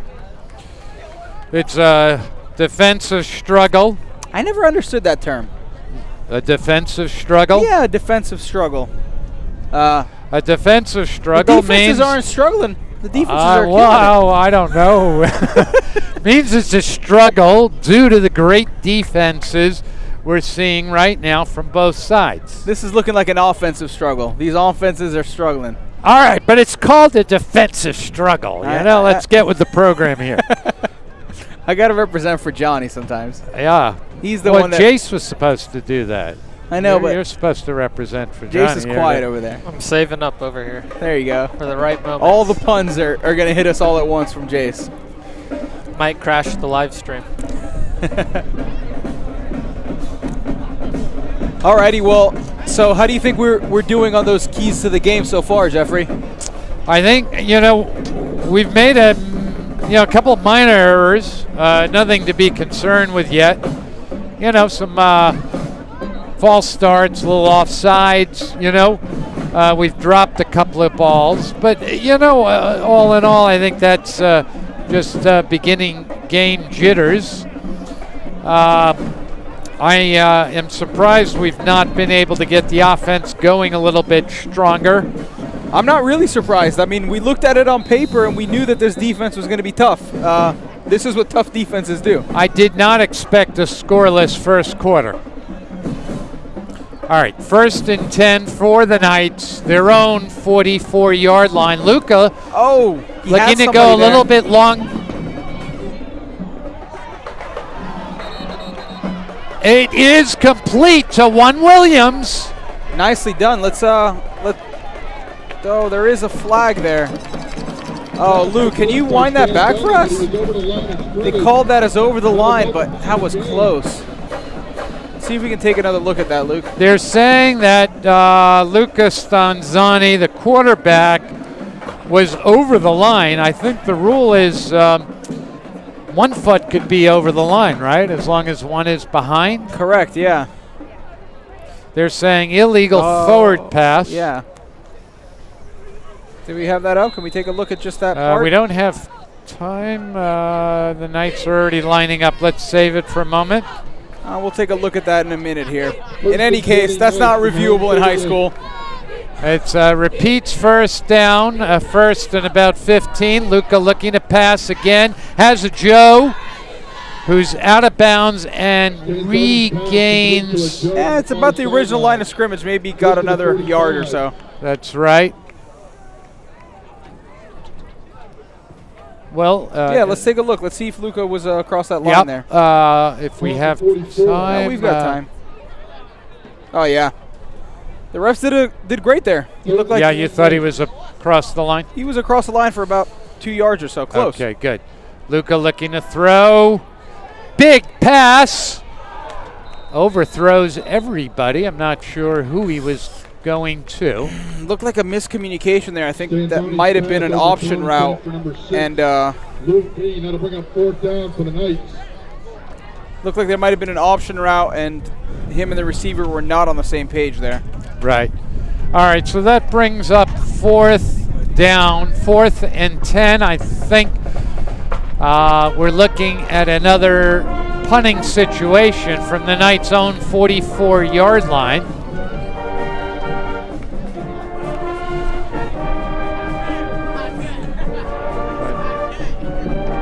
The band is playing while the Knights are actually great still beautiful.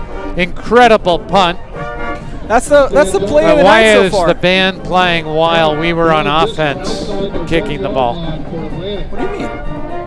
What do you mean, Jeff? I don't think it's allowed. Definitely allowed.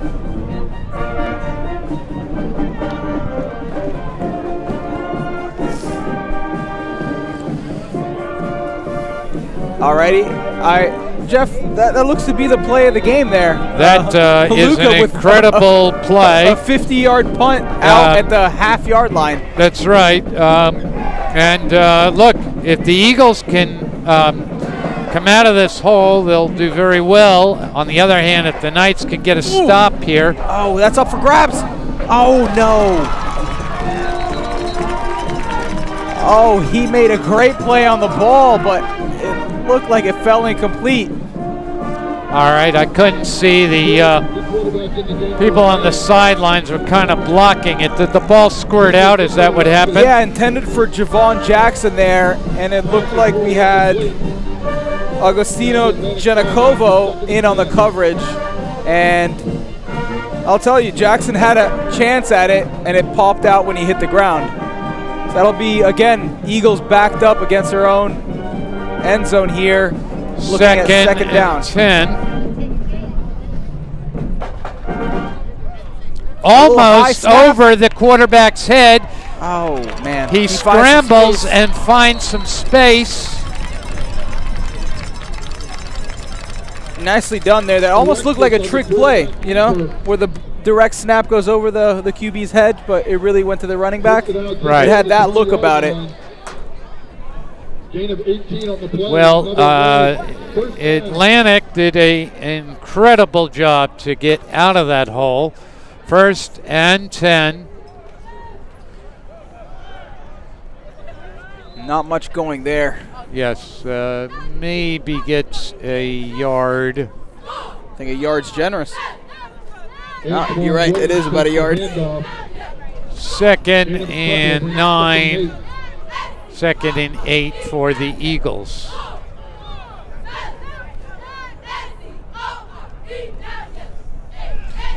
Screen. Screen. Oh, he's quick.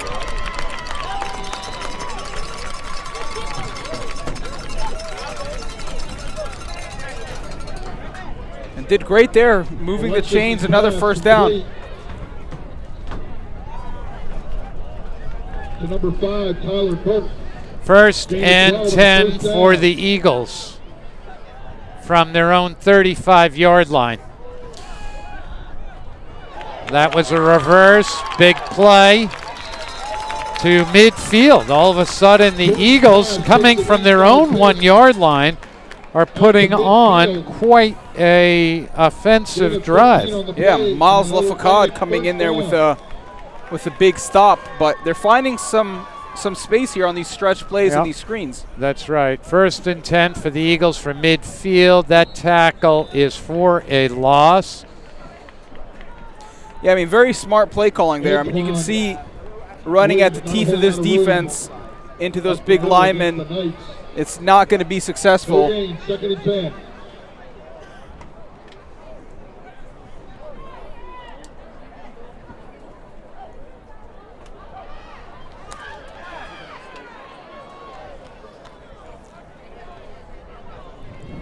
All right, we got second down and about 10 yards, maybe 11 here.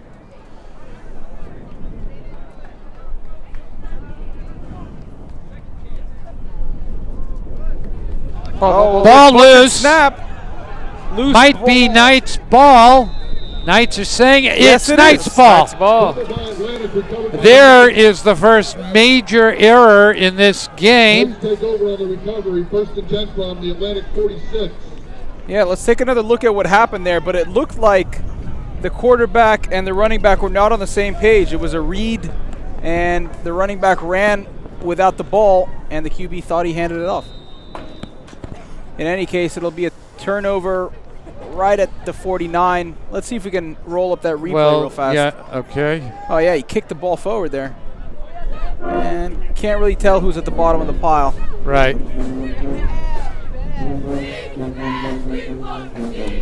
First and 10 for the Knights from the Eagles' 48-yard line. And that's a handoff to Choquette. He breaks a tackle. He's got some space. Ludovic with some open field.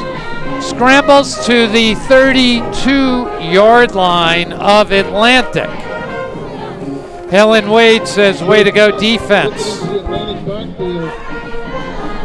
Gain of 17, first and 10 Knights. Stephen Mark says, good night, spelled with a K, Eagles. First and 10 for the Knights. Handoff to Ludovic again, finds a hole. A good gain, about 5 yards. Yeah, we just need to get Ludovic some more touches, I think. He's strong enough and has good enough vision where he should be able to find a little space and keep moving the chains. Second and 6. He had a 5-yard gain, but it's second and 6. Hometown spots. All right, Luca looking to throw. He's going got 2 guys deep. There. Come on now. Overthrew, intended for one Williams, or might have been Austin Manal as well. Yeah, that tends to be, if Luca's going to miss on a throw, it tends to be on the high side. Very rarely do I see him. Well, that's a safer low, yeah. miss, generally speaking. But I'm not sure what happened with that route. We had 2 receivers within 3 yards of one another. I don't think that's how it's intended to go. Third and 6 pitch is to Lovely. He finds a hole. First down, I believe. Yes, they're signaling a first down. Knights inside the 25-yard line. Gain of 9 and another Knight first down. On the stop for Atlantic, Jordan Cash. Luca faking a pitch. He throws. Oh, that's to a Joe. And a Joe goes out of bounds with a great gain. A little bit of trickery in that. A little bit. He had a Joe came from the other side of the field on a slant. Luca faked a pitch, and a Joe brings it First and goal from the Eagles' 5-yard line. This is going to Choquette all day here. 3 times in a row. You know, I'm going to disagree with you there. We'll see. Oh, yep. Nicely done, Jeffrey. Luke Dean there. Should have gone to Choquette. Well, let's see that pass to Joe. Yeah, let's take a look at that. He had a great broken tackle there. See the fake to Lovely, and then Joe coming from the other side, breaks a tackle, is shoved out of bounds. Nicely done. So we're looking at second down and goal, about 5 yards out here. And is that a timeout?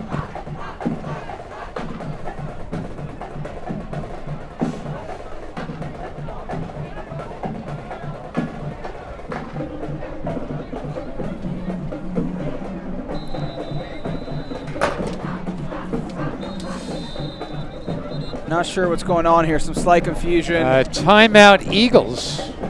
Yeah, the Eagles didn't look like they had the right personnel on the field. They're going to call a timeout, talk this through, see if they can hold this shutout. Yeah, this band is really good. Well, the Knights are, they're knocking on the door. It's second and goal from on the Eagles' 5-yard line. Knights do not necessarily have a great kicking game. So I think we're looking at 3 attempts to punch it into the end zone. I don't think we're going to see a field goal on 4th down here. No, absolutely not. This ball is going to be handed off to Ludovic Choquette at least 2 of these 3 times. And it should have been handed off to him on 1st down as well. Well, what do I know? The execution, that was a great play call. It wasn't crisply executed, or easily would have been a score, by the way. The handoff is to nobody. Luca keeps it. And it looked like Williams was tackled before the ball got there, but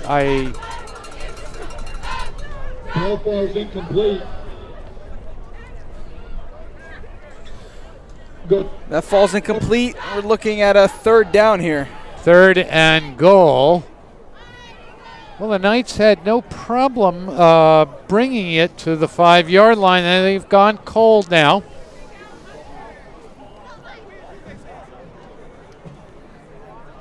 Again, Abigail Gray says we need a touchdown, Knights. And we need one bad here. That is handoff is to Ludovic. And he just is bulldozing men in and lost the ball. He lost the ball.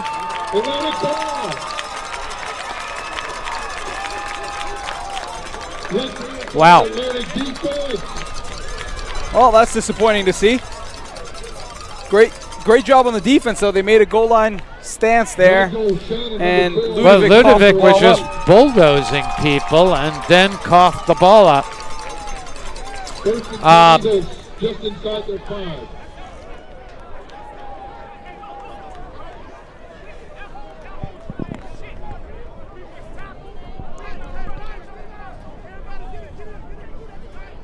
Alrighty, so each team now looking at a turnover each, and the Eagles will have the ball at the 5-yard line with about 6.5 minutes left in the half.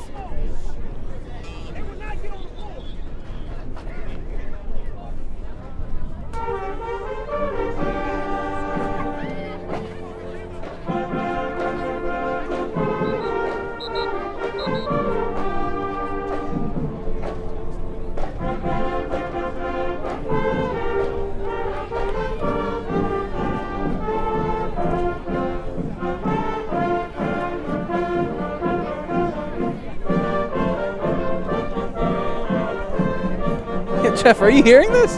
This is the sickest high school marching band I've ever heard. Yes. They're great.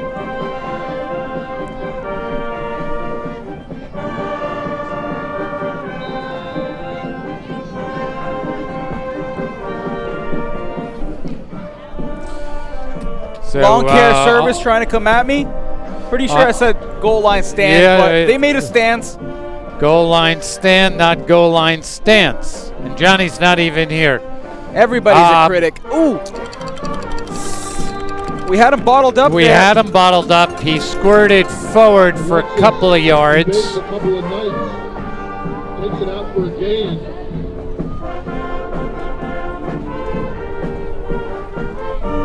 That will bring about 2nd and 9 for the Eagles. And it's over the quarterback's head. Somehow got a pass off. What a play by the Eagles quarterback. Yeah, that was nicely done. Looked like that was going to be a safety for the Knights. That was similar to that play where he scrambled for about 15 yards. Yes, it was over his head that time too. First down for Atlantic. Again, a mishandled snap. But again, a good scramble by the quarterback. No, that was a handoff that time. Okay. So they've been using their tight end, Bryson Clark, as a running back. Yeah, we mentioned that would happen a little bit, didn't we? It's picking up here. Throwing my papers all over the place. All right. Oh, that's an interception. Interception. Oh, let's go. By Stefan Tashimbi, is it? Stefan Tashimbi with the interception. Let's see if we can take another look at that, but it looked like right place, right time, and he made a good play on the ball. Well, another error in this game, this time by the Eagles, giving the ball back to the Knights inside Eagles territory. We'll show you that interception in a moment. I think we may try to hurry it up here. We'll next slight stoppage here. We'll show that interception. We got a screen to Luke Dean. Luke Dean with some room. Nicely done. Let's see if about we a 15-yard gain for Luke Dean. Let's take a look at that last play. Near sideline to number 6, Luke Dean. So this is the interception here. Oh, nicely done. Made a good play on the ball. 1st and 10 for the Knights.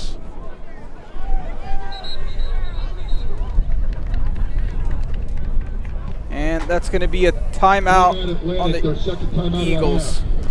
And are the Knights inside the 20? I can't tell. So I think we're just inside the 20. So another red zone opportunity for the Knights. That's twice in a row now. We might be on to something here, Jeff. Turnovers make it easy to get into the red zone. Well, yeah. We'll see if the Knights can capitalize this time. Meantime, we're still with a 0-0 game. 4.5 minutes left in the first half.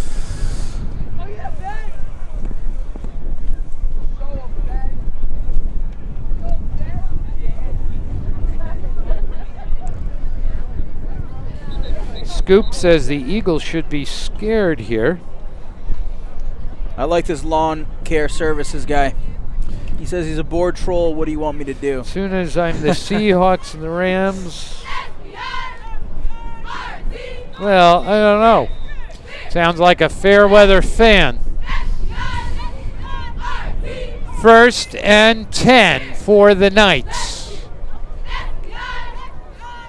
Inside the Eagles' red zone. Fake to Ludovic.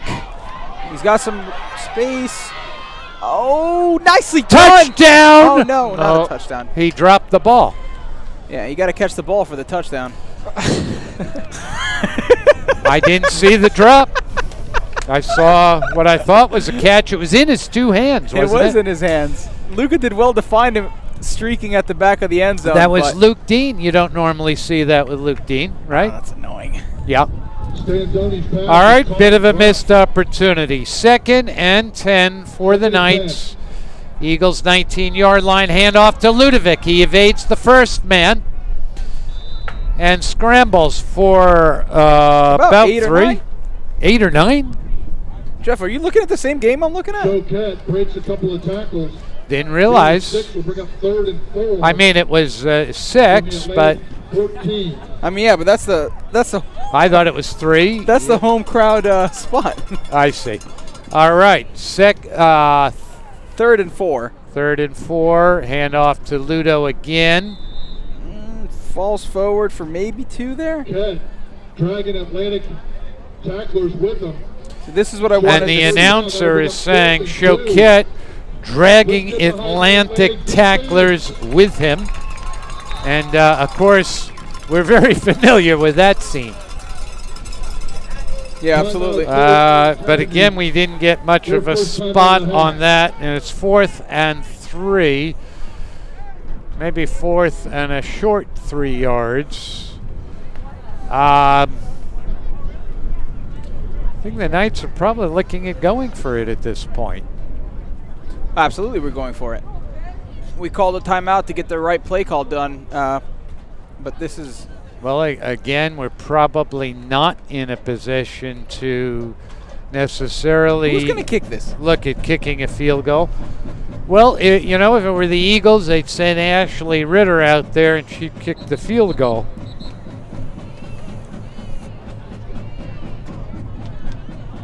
What'd you say? I said if it were the Eagles, if it were reversed, they'd send Ashley Ritter out there, they'd kick a field goal. Hey, are we about to enter the game Jumanji with this band behind us, or? Actually. All right, here we go. Fasten your seatbelts. 4th and 3. Knights are going for it from the 13-yard line, and he did not get they did not get it. Oh, that was the handoff was to Ludovic. Ludovic's upset. And it's going to be a turnover on downs. Well, that's the second red zone opportunity that the Knights have failed to capitalize on. Claudie Raymond says never see 0-0 on second quarter. That's right, Claudie.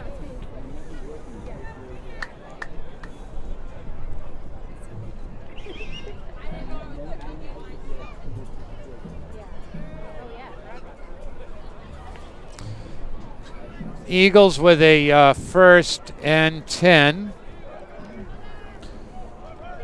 Oh, ball. Grab the ball. Let's go. Knights ball. Oh, nice. Johari McGregor. That's right, Jace. Johari McGregor with the recovery. Let's see if we have a replay of that. Jace, were you watching that with your eyes or through the camera? We're going to see on the replay. Let's take a look at that play again.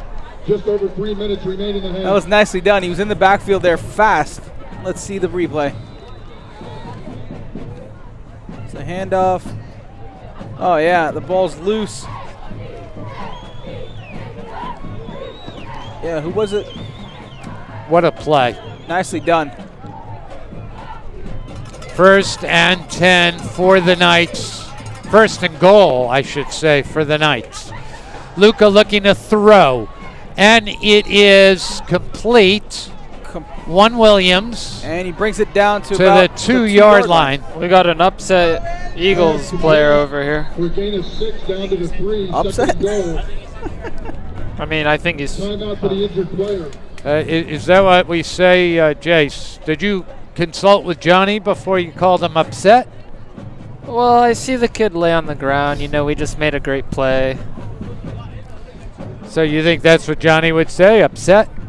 Or you talk about squid or fish or something. I think his body is somewhat upset right now.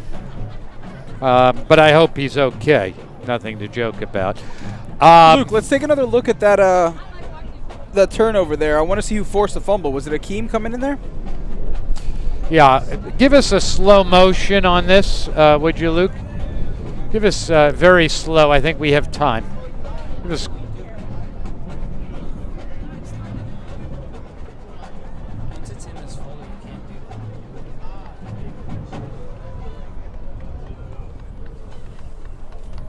All right, we're waiting for the injured player here.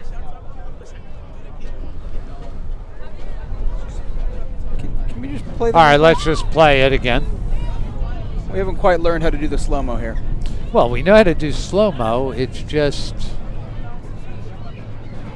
I missed it. I can't see it. I know. Do it again.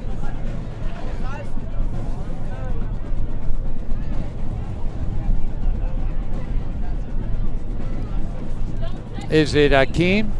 I think that's Akeem.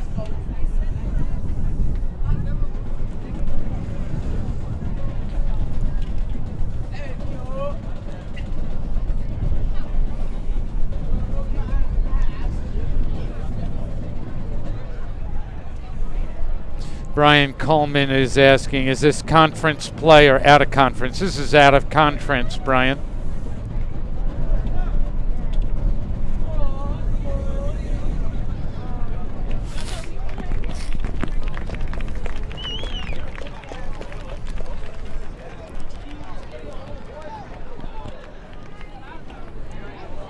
All right, it looks like the injured player has gotten up there, is back on his feet, and walking over to the sideline under his own energy, which is good to see. That's very good. Let's see. Deborah Barrow says, great job, defense. Do we say that this is going to Choquette? Already? I say this goes to Choquette 4 times in a row, but nobody listens to me. That's where my bet is. Oh, let's go. He's got him. Joe, that's a Joe on the touchdown, Knights. Nicely done. Pass complete to Joe for the score. Well, when you do that, it makes it look so easy. Let's take a look at the replay here.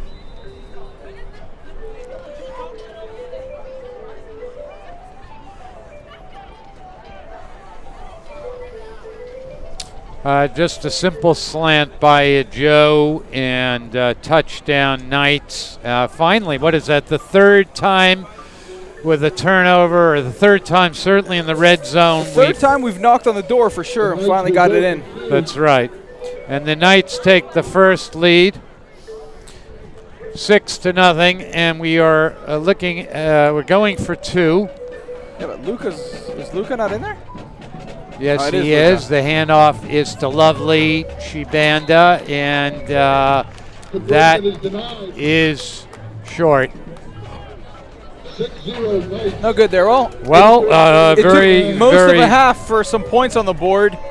Finally, on the third attempt on a short field, the Knights were able to punch one in with a pitch and catch from Luca to a Joe, and the score is 6-0 Knights with about 2 minutes and 45 seconds left in the half. That's right. And Abigail Gray says, way to go, Knights. So proud of you. Sakitsa says, go Knights. 8-2, great catch.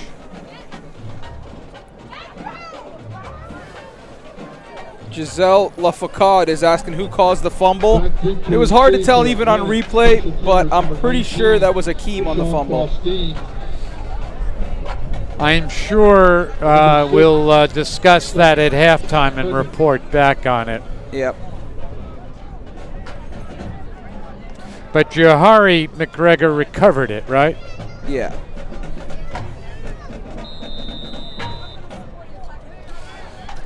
All right, in for the kick for the Knights is Akeem Messidor. No squid kick tonight. No, kicking it long. Good run back by the Eagles. Faustine takes it out from inside his 10. Brings it to about the 30. First and 10.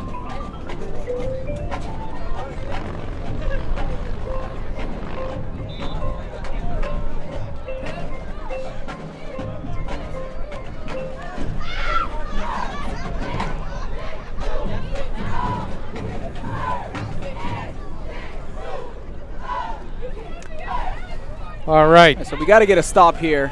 Oh, that's.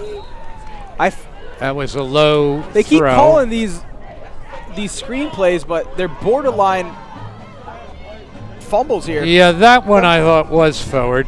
Okay. That'll They bring look super about, close. yeah, 2nd and 10 for the Eagles. There's 2.5 minutes to go in the half. Knights 6, Eagles nothing.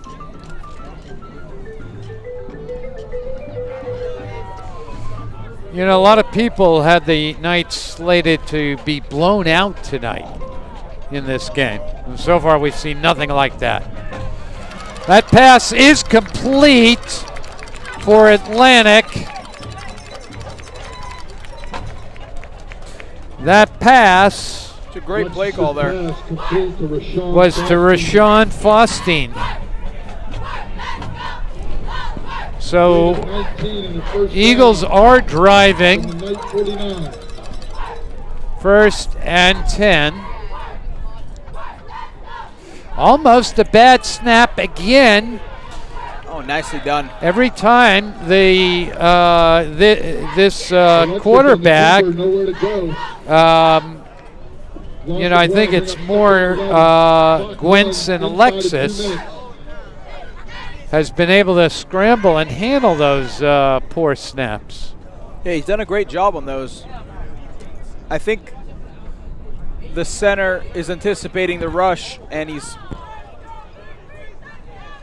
not delivering the ball quite how he needs to. It is 2nd and 10. Man in motion. Another bad snap. Pass is complete. Good gain, close to a 1st down. They're calling him out. Alexis's pass Farther back. right out Javon Jackson. Close to a 1st down. What did you say? Yeah, absolutely. Jason's right there. They called him out pretty short before that scramble. So what looked like a 10-yard play looks to be only about a 5 or 6 yard gain. Did he slip or touch a knee prior to that? I think he might have just stepped out of bounds prior to it. Stepped out. 3rd and 3. Eagles with the pass. They've had success in the air on these 10, 15-yard passes. This has allowed the play to continue, but it's a 1st down Atlantic. 1st and 10. 1st and 10. For some reason, the clock is stopped. Can you? I think they have to move the chains. That's being moved. no. Okay. On 1st down, they have to move. Yeah, But that was strictly a college rule. No. That's high school as No, well. that's a high school rule. All right, clock is running. So it's 1st and down at about the 30 there. Or on the 30. The Eagles looking to pass. It's sack. Alexis Big sack on the part of the Knights. I don't think the Eagles have any more timeouts. I think they used 2 and then they had an injury timeout. Who made that sack? Did you guys see? Inside of 45 seconds. No idea.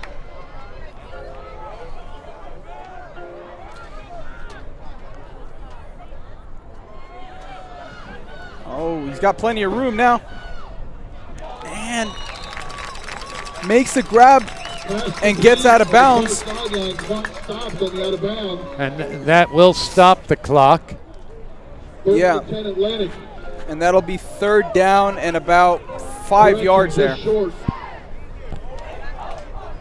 3rd and 4 from the Knight 24.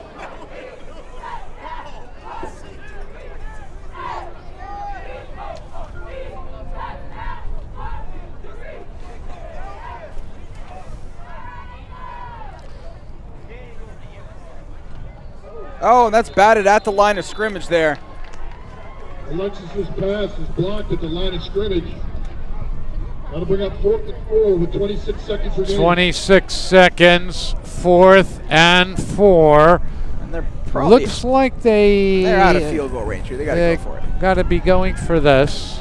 There's also a pretty stiff Do they have breeze any tonight. timeouts left? No, they don't.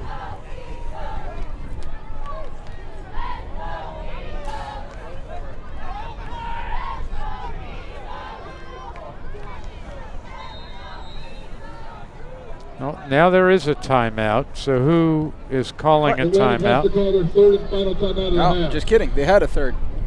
Did they not use up a timeout on injury? I'm surprised that they wasted the timeout though. What do you mean wasted? Well, they could have used that to stop the clock after the play. Now they're using the timeout right. to discuss the play further. Yeah, I understand that. I mean, the play call here is very important.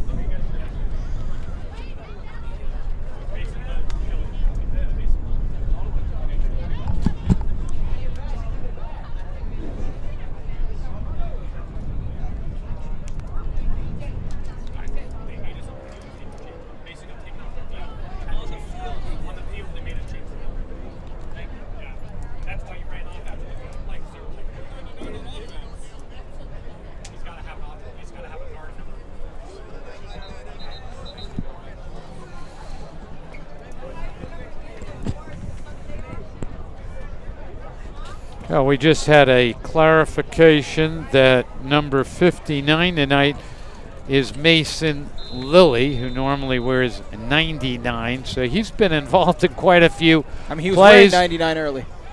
Yeah, they made him change as an offensive guard. I guess 99 is not a legitimate number. 4th down and 2 here. Clean snap this time. Quick pass. Pass is complete. Oh, and he's tackled. That is going to be close. Pass complete for the first down. The clock stops.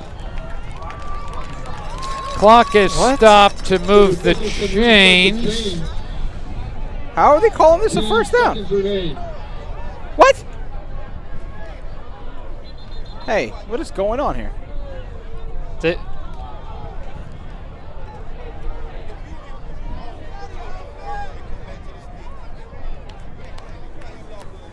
And the guys moving the chains were taking their time, allowing the players to get set. Clock is now running. Looking to throw deep. And it is overthrown. Stops the clock with 5 seconds left. Under 6 seconds remain.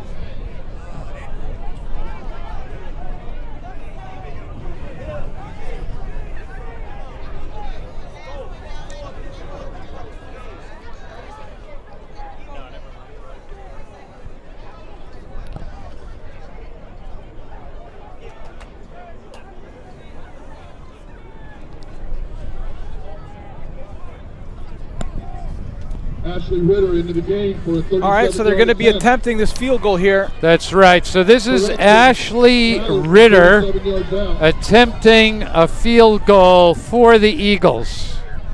Clean snap. Kick is up, and it is good. Nicely done. Ashley Ritter with the field goal. Clearwater Academy 6. That brings up the end of the first half. And we're going to take a look at some of these highlights. Yeah, absolutely. I mean, not a numerous amount of highlights to look at, especially on the offensive side. I don't know how much we captured on the defensive end, but we can at least take a look at what we got here. Yeah, let's see what we have. In this play was the punt. I'm not sure. Yeah, this was a punt. It was a great punt. We were covering this tackle by A.J. Minall, right? Okay. Yeah. This was a pass by Ludovic. They said he was ahead of the line of scrimmage, so that play was called back. This was the fumble. And the recovery by, who recovered this? I don't know. And then this was the pass by Luca to a Joe. And we couldn't capitalize. That was where we turned it over, right? Right. This is the interception by Stefan Tashimbi.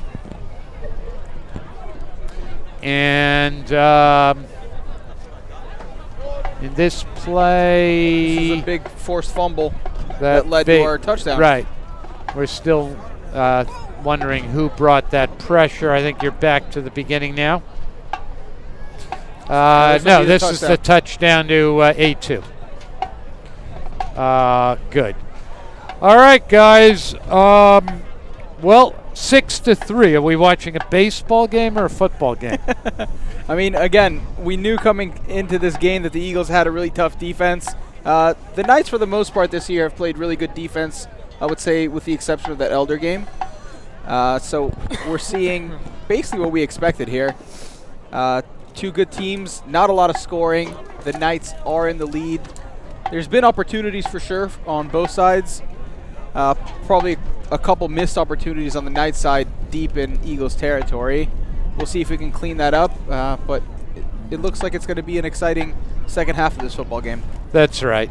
All right, so guys, we'll see you back here in about 15 minutes. In the meantime, please enjoy some of these videos. This is Knights Sports Network.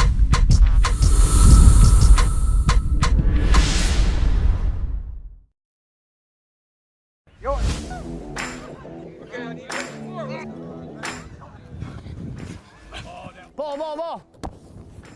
It's been really exciting to see all of our kids having success. A lot of our kids have come from around the world in the pursuit of getting a Division I scholarship, and we've had tons and tons of college scholarships from all around the country. It's so cool for our athletes to have that happen here. Clearwater coaches are best, bro. This is literally like, first day I moved down here, family. The way they prep you for each game, week in and week out, it's like taking a test and you already know the answers. They played a big role as mentors on and off the field. Here we keep it a priority to make sure our athletes are winning, not only on the field, but in the classroom. I think it's pretty awesome and it speaks for itself that we can get students from Italy, American Samoa, Germany, Norway, Spain, academically eligible for the next level. And we do that all here at Clearwater Academy. It definitely prepared me well for college. The teachers give you great one-on-one time. We have a really good academic program and it helps you get to where you need to be in order for you to go to college and go to the next level. First day I moved down here, like boom, offer. And it was like wait, what? I've signed with the University of Pittsburgh, Indiana University, Western Carolina University, Boise State. Before I came to Clearwater Academy, I had 0 offers. How many offers do you have today? I mean, I got Bama, Penn State, Auburn, FAU, and then I got Indiana, UCF, Iowa State, Iowa, Oregon, Clemson. So I've been here for about like 14 years. Being a freshman and getting offers is a crazy feeling. One of the things that sets us apart is our strength and conditioning program. I don't think there's a better strength and conditioning program in the country as far as high school football goes. The team's training program at Clearwater Academy is like unbelievable. I came here at 196 and now I'm 215. It helps you get bigger, stronger, faster. As you saw on my Twitter, I'm basically dunking a football now, so more athletic than ever. We work heavily on injury prevention, flexibility, and things that are going to be beneficial to their long-term success and are really going to resemble what they are getting at the college level as well.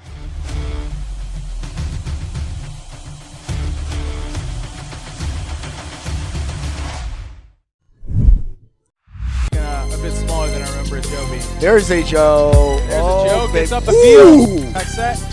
And the handoff to Brendan Barrow, makes a cut, finds a little space. Oh, and he's gone. Brendan Barrow. Touchdown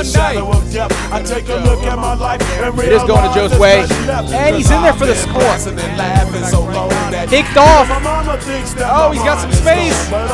He's got a little space. He's got a block downfield. He be treated like a punk, you know that's unheard of. You better watch how you're talking and where you're walking. Or you and your homies might be I really hate the trip, but I gotta low.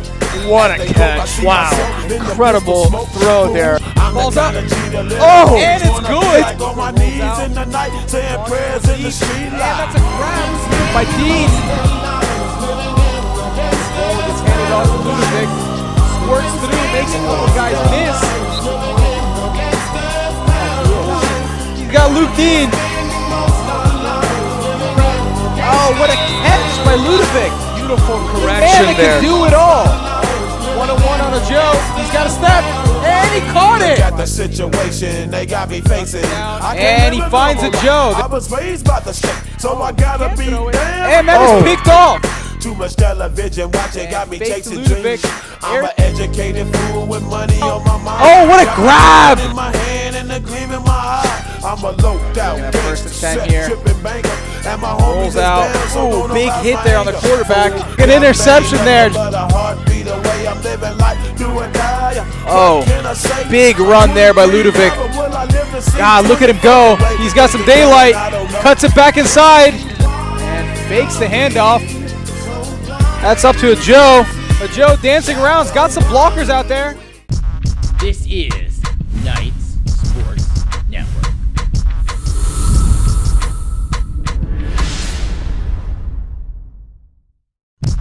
This is Knights Sports Network. I've paid my dues time after time. I've done my sentence. Yeehaw! Howdy, cowboys and cowgirls. We're coming to you live from San Antonio, Texas.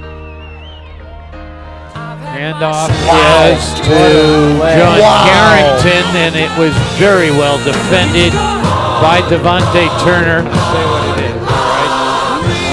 General Booty passing to a big pass. He might go all the way. Oh! He loses the ball. He got it. Knights. He got it. Knights recovered. What a play! We need a replay on that. No way. That was No. hard. And look at that, 2 feet in. Actually, we only need one. And who was that? Was that coach? That was Pop. Here goes Luca. Oh, wow. Luca Another big play. Let's And he go, gets Luca. a great block and runs it for 65 yards. Cornerstone Christian Warriors. There goes Luca. There goes Luca. Wow, Big he has run some by wheels. Luca. Woo! And 4. Hand off to Ludovic. Here he goes. Big And he's hole. off. Touchdown. Luca looked All to right. run it in himself for the Warriors from their own 42-yard line. Wow. Hand off again to John Carrington. Great pressure. Hand off again to Ludovic. And he breaks the tackle. he's still going. Oh, Touchdown. 47-yard line. Wow. The ball is loose. And we got it. Does he get a flag over that?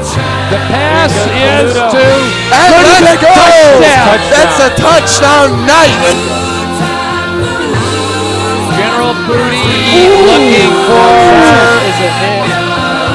What a hit. a trick play. Get this pick. Oh, let's go. Picked off by the Knights. Oh, yes. He's off. He's done. Gone. This is a touchdown, boys. Gone. There ain't no one catching him, boys. I think this is going to be First and goal. Touchdown, Jared Wayne. His last name's Booty. Absolutely. That is a pick for the Knights. This game. Pablo Araya with the pick. Ludo is right in there. Luca, yeah. What a hit. That is a hit. Outstanding performance by Devontae.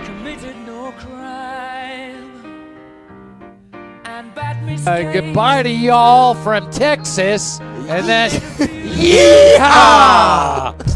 This is Knights Sports Network.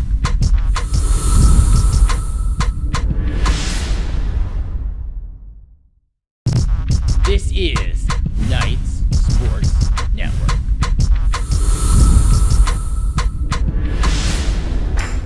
A big thank you to the Clearwater International Academy staff for welcoming me and accepting me for who I am and giving me a chance to be part of this amazing family. Go Knights. 5 year I'll be attending the University of Indiana.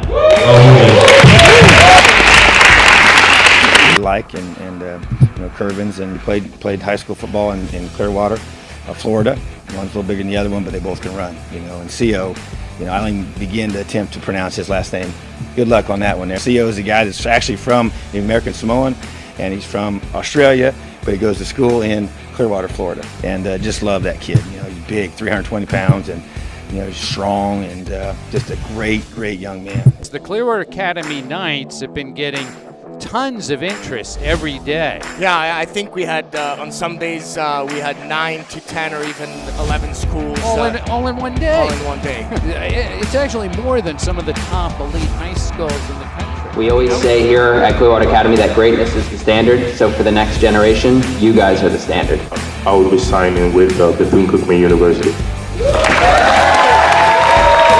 Jürgen, I have a text from Jan Stenerud, who is one of the greatest kickers ever in the NFL, and he gives greetings to Jürgen and welcomes him to Kansas. Last but not least, I want to thank the coaching staff for making me a better person on and off the field, and especially Coach Jesse, who never lost hope in me and brought me where I am today. For the next 4 to 5 years, I will attend the University of Rhode Island.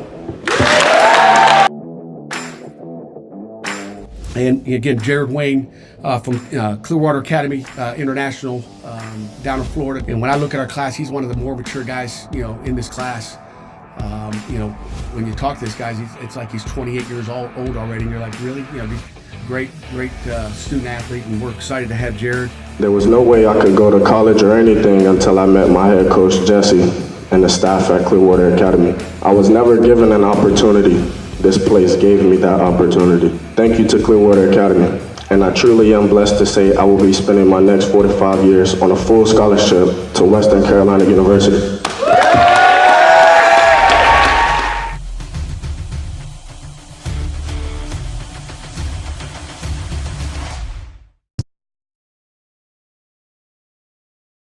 Hi, my name is Luke Dean. I play wide receiver for the Clearwater Academy Knights, number 6, and I play football for my ma. I'll see you Friday nights.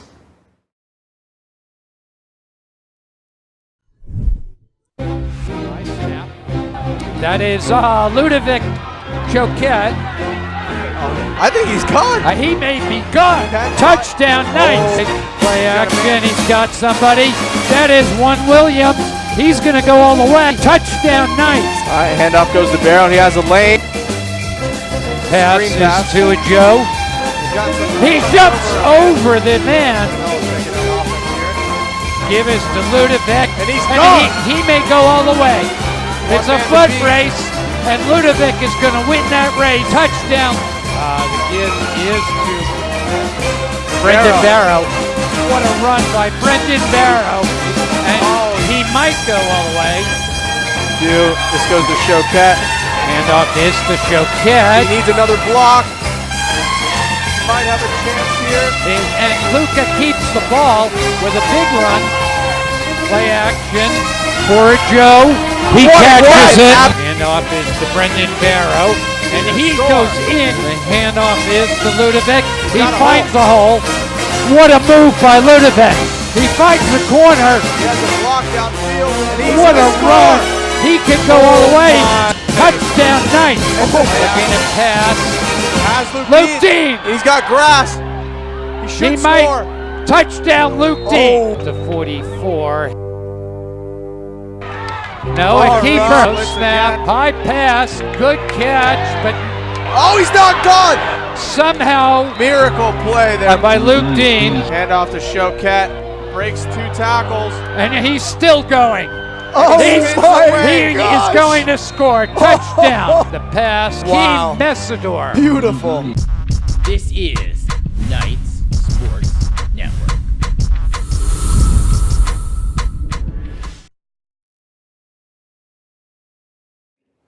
Hey, my name is One Williams. I'm number 7 for the Clearwater Academy Knights. And growing up, I always loved watching and playing football. And then just trying it actually one day, I found I was pretty good at it. So about to help Clearwater go undefeated 2 years in a row. Go Knights. Oh, and Jeff, who's singing the national anthem today? I don't know who is singing. I it. think it's Austin Manal. Oh, it's Jabril. Muhammad. Oh, and Johnny was trying to get me to say Austin Manal.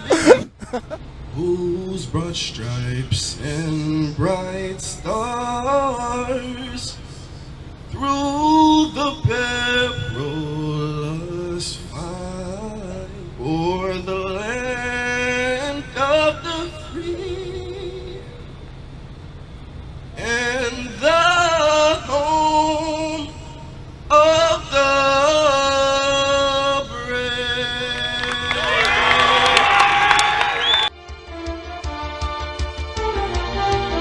Long pass, and this is a touchdown, Jabril Muhammad. So not only can he sing, he can make touchdowns. Yeah.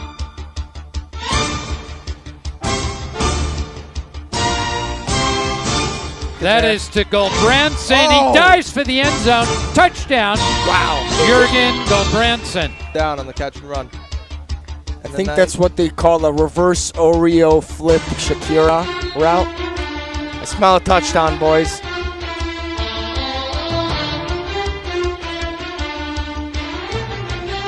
And AJ is breaking loose.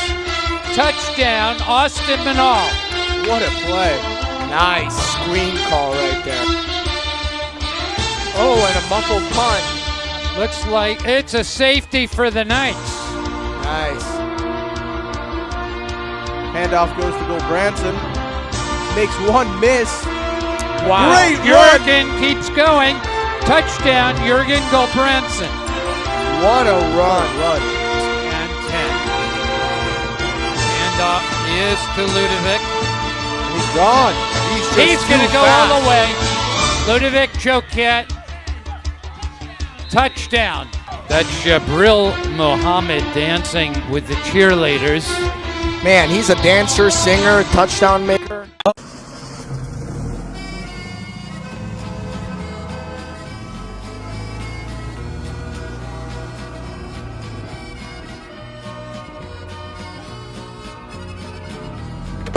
Ciao.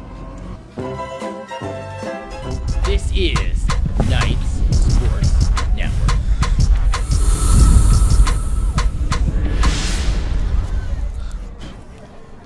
Well. Welcome back, everyone. There Hi, we are. guys. So we're back here for the second half. And we even have Jason, the shot there. Hey, Jason. Or Hey, no, Kits. that's Luke. No, it's Luke. Kits is on my side. Okay. You know, it's reversed on the webcam. That was my confusion. So we have a tight game. Knights 6, Eagles 3. Look, Yeah. we're switching spots for the night. Somewhat entertaining game, too. If you like defensive struggles, as we called it earlier, you were entertained. There's definitely been a few places where we could have done better. Could have definitely converted a few of those red zone opportunities on the night side. That's right. But in any case, the reality is we're up 6-3, and we did get the ball first, so the Eagles will be starting with the ball in the second half. And last time we saw them out, they put together a pretty good drive. So let's see if we can, maybe not let that happen again. That's right. But, on the positive side, the Knights defense has, for the most part, been lights out. We were asking who forced that fumble that was recovered by Johari McGregor. And I still didn't get an answer to that, but it was written somewhere in this chat that it was Akeem Messidor. So, okay. And then Abigail, speaking of Akeem, Abigail Gray says, by the way, Akeem Messidor has 29 scholarship offers. That's impressive. 29? Abigail, so few? That's just kidding about that one. All right. So, look, the second half, you're going to have to see the Knights continue a lights out on defense. Yeah, defensively they played great. There were a couple of weak spots where the Eagles did gain some momentum, where some of the passes In the 10 to 15 yard range. Now There were those a number medium of length quick passes, but they were opened up at those stretch run plays that we saw, where they're moving the line either left or right and finding a little pocket. It seemed like that was the most successful sort of play calls that the Eagles had. On our end, I still think we should probably hand the ball off to Choquette and let him do some damage out there, especially when we're in scoring positions. I know he had that fumble at the goal line. That's kind of a bummer. He doesn't usually cough the ball up. And then those very rare. And quick passes have been successful for us. I'd like to see us go back to that. Right. So, and look who's going to kick off this time. Is that a Joe back there? It is a Joe, A2 with the kickoff. Have we seen that before? I think maybe once. No, he does the onside kicks. Joe does the onside kicks. He's done those a Okay. couple times. Are we going to see a squid kick or a deep ball? Well, and then that's a deep ball. That is a deep ball. And he's got a little bit of space there. Makes the guy miss. And a good return to there. the 35-yard line. Laurie Miller says that Jahari is the one that forced the fumble and picked it up. No way. All right, we're going to have to get to the bottom of that Laurie, then. I need glasses maybe, Laurie, but you definitely need glasses. Well, there's no way the person that forced the fumble and the recovery happened like 10 yards away. All right, 1st and 10 for Atlantic from their own 35-yard line. And pitch is to, there is a flag on the play. The ref dropped some laundry on that play. Yeah, a little bit of laundry. He squirted forward for a few yards, pending the flag. It looked like an illegal shift, is what they called that one. Yeah, not even the OxyClean could get the stain out of that laundry. All right. Thanks very much. We might be missing Jonathan, and But he's maybe here in again we might not. I feel like Jonathan texted Jace all the puns to mention in the second half. All right, 1st and 15 for Atlantic. Looking to throw. Oh, he gets hit. And he was hit. That might have interrupted that throw. Yeah, absolutely. Who made the hit? I think on the hit was Jahari McGregor. 25 was there on the hit. Okay. But should I check with Laurie Miller and see if she agrees? All right. We're off to a good start on this half. Okay. Yeah. 2nd and 15 for Atlantic. Looking to throw again. Again under pressure. And he goes it's down. a sack. And then Akeem is saying he recovered the ball. But they are calling. No, it's Knight's ball. Knight's ball. Knight's ball. I thought they were going to call him down. Yeah, me too. Let's see that again. Let's take another look at that. Another huge defensive play. Make sure you give us the early part of the play, too. And the Knights have another big offensive opportunity coming up here. 1st and 10 Knights for the Eagle 23.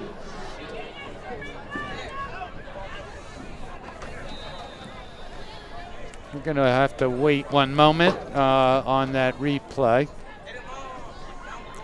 Yes, we're looking at 1st down Knights from, I don't know, looks like about the 23. Just outside the red zone, 1st and 10 Knights. Handoff is to Ludovic. He gets a couple. Gets a couple. I feel like in these situations, Ludovic needs to put his head down and just kind of run through that. He's being a bit Here's more this replay on the fumble. Oh, yeah, that ball did come out. And Akeem picked it up. I don't know who forced that fumble. Yeah, our numbers are hard to read. Luka looking to got deep. throw. He's got. Oh no. Picked. Oh, incomplete. Almost picked off by Atlantic. He could not hold on to the ball to the ground. He might be hurt there. He fell kind of hard on He his did back. fall kind of hard. He was trying to hold on to that pick. He probably just had the wind knocked out of him. He landed sort of heavy on his back. Yeah, he's back up on his feet. No need to kneel, boys. Heck, I don't. Number 20. Again, there's a couple situations today where we've had two receivers within 3 or 4 yards of each other. I honestly don't understand what's going on. Right. Joe was down there and Luke Dean was down there. Might have been a little bit of a mix-up in routes that they were running. It's 2 defenders and I think he did have Luke Dean, but he needed not that kind of a throw. Third and third and about 7 for the Knights.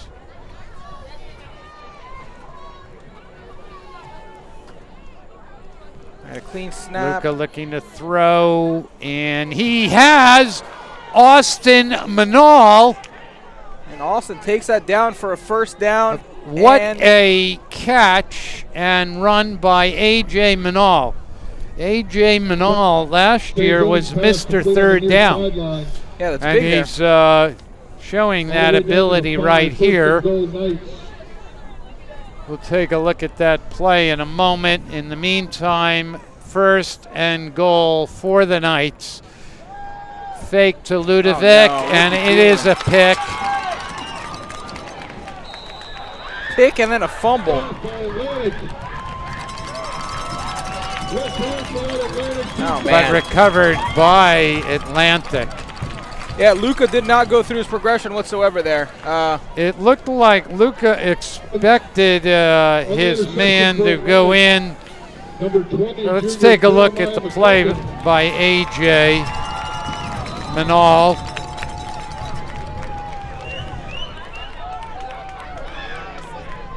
That was a great catch and run by A.J., but all for naught with this turnover. This game continues to go back and forth. Yeah, I mean, Luka was locked in there to a Joe. Right, first and 10 from the Eagles 4 for the Eagles. Pass is complete. Again, the Eagles managed to pull themselves out of a deep hole. Yeah, the Knights are going to be leaning on this defense again to get a stop or come up with another turnover. I think it would be their 4th turnover that they'd be forcing here. Right, first and 10 for Atlantic. Screen. Oh, he's got space there. Yes, big gain for Atlantic. Knights looked like they were trying to strip that ball unsuccessfully. Well, all of a sudden, the Eagles are on a drive. Have advanced the football all the way to the 40. They're in a hurry up, first and 10, Atlantic. He's got another guy Another open. pass. Held him to a minimal gain there, about 5 yards on that gain. That's right. And the Knights are actually allowing quite a bit of space for that. From the Atlantic 47. And Atlantic is capitalizing on that.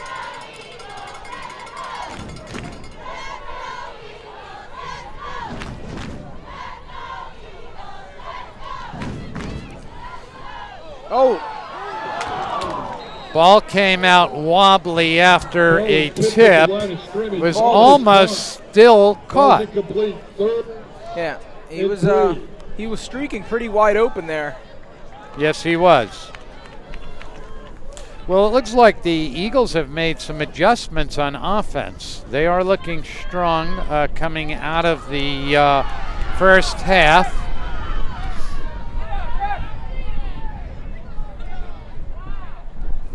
Looks like they were trying to draw the Knights offsides unsuccessfully.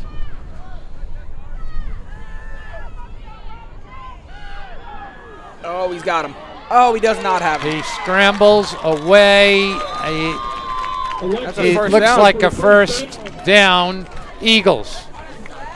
Nice play there. On the play, preliminary indication holding against Atlantic will nullify the game. Oh. So it looks like there was a holding on that play. And the holding call nullifies the first down scramble there. And the hold was deep in the backfield, so it's 10 yards from the spot. That's a huge penalty on the Eagles. Yeah, I mean, the QB looked like he was under pressure right from the get-go there. The equivalent of about a 20-yard penalty, bringing about 3rd and 20 for Atlantic.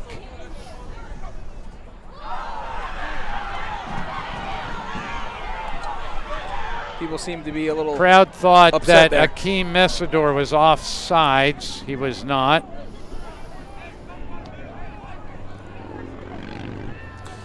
Atlantic looking to throw. Incomplete. Bring about 4th down. Well, the Knights seem to have Alexis under pressure has to get rid of it. That'll bring up 4th down. held on their defense yet again. Yeah, I mean, the Knights are leaning heavily on this defense, and they were up to the task again. Big stop there after the turnover. That penalty obviously helped a lot. That's right. And we're looking at a punt here on 4th and 20. 4th and 20, looking at a punt in a punting formation. Oh, over high his snap. head. And the ball's the in someone's ball is hand. loose. That ball bounced right up into someone's hand. Almost a touchdown. A huge error on the part of Atlantic, giving the Knights 1st and goal from the 6? Something like that. 6-yard line. So basically we got the ball right around where we turned it over. Let's take another look at that if we have it ready. I think we might be ready to snap the next play. Yes, here. we'll look at that in a moment. But there's been a lot of high snaps, and that one, could not be overcome by Atlantic. Handoff to Ludovic. He smells the end zone. It is a touchdown. Ludovic Choquette with the score. Nicely done there by Ludovic. I think Jesse may have gotten that text message I sent him. What text message are you talking about? I said when we're inside the 5, can we hand the ball off to Ludovic 3 times in a row? Did you really text that? I hope you're just joking about that. I did text him that. Let's take another look at that. Is it the touchdown we're looking at or the turnover? The touchdown. Let's take another look at that touchdown. So clean snap, handoff, makes a guy miss there, and then breaks a big tackle right before the end zone. Like a steamroller, he just bulldozed the defender over. Knights 12, Atlantic 3, going for 2. And then it's handed Hand off off to Ludovic again, and he's he not gonna be is denied in again. this time. How many times can he be denied? Ludovic. Let's 13, Atlantic 3. Let's take a look at that turnover. We never got a chance to look at that. It was just a high snap, and if we look closely here, maybe we'll see it. This ball bounces right up into someone's hand. Well, at this point. not Boom. officially a turnover. I don't know what you call it. It's not Call it really a blocked punt. Well, it was our ball anyway. They was were our kicking to us. It was more like a squid. It was 4th down. Doesn't matter. A turnover is a turnover. But you know, it was a punt and but did they punt it? a muffed punt. Wait, what did Jonathan call it? I think it's like a squid. It was a muffled punt. No, it's more like a squid snap. But it's not a muffled squid, punt. A squid we never snap. got the punt. Lori Miller says unleash. Jen Duffy says beast mode Ludo. Scoop says you can only hope to stop Ludo. Scoop says Ludo is feeling hot now. It's time Ludo beast Claudie Raymond. Sasha beast. Sakitsa beast man Ludo. Great job. A lot of people. I love how Jeff Reese's. All right, we have A2 with the kickoff again. This time a squid kick. Fielded by Bryson Clark. He's still on his feet. Nicely done there by Bryson. Finally down, but not before getting good field position. Bringing it across their own 45-yard line, and the Eagles will have 1st and 10. And suddenly the game is back in the hands of the Knights defense. Yeah, absolutely. We've seen them put up quite a defensive performance so far tonight. I think we've totaled 5 turnovers now. Let's see what we have going on here. That looked like a false start there. They're not going to call it. Does not get the edge, though. Not on big boy. Is that Akeem there on the stop? No, that was Wesley Bailey on the stop. Gained a couple. Jason Wilson is pointing out that A.J. Zaitoon stacking up pancakes. I think we missed that. Great job, kid, watching from Port Casa, Ontario. That's 2nd and about 9, and the slot receiver's wide open. It's going to go. Dropped. Drop there. A little bit low. A little low with Akeem Mesidor. But actually thrown. It was a good throw. You know, Jeff, I think you had Wesley Bailey on the defense. What did you say, Jace? I said with how windy it is, the kid might be a golfer and is trying to flight the football in there. Yeah, maybe. Yeah, there is a pretty stiff breeze coming into our face, so across the players. Yeah, it's more like a 4-iron flight. Yeah, absolutely. 3rd down. Plenty Looking of to time. go long, has a lot of time. Broken up by Johari McGregor. Johari, there's a couple white shirts there. Might have also been assisted by lovely Chibanda. And that'll bring up 4th down for the Eagles. So I think they're in a punting situation, 4th and 9. And they are in a punting formation.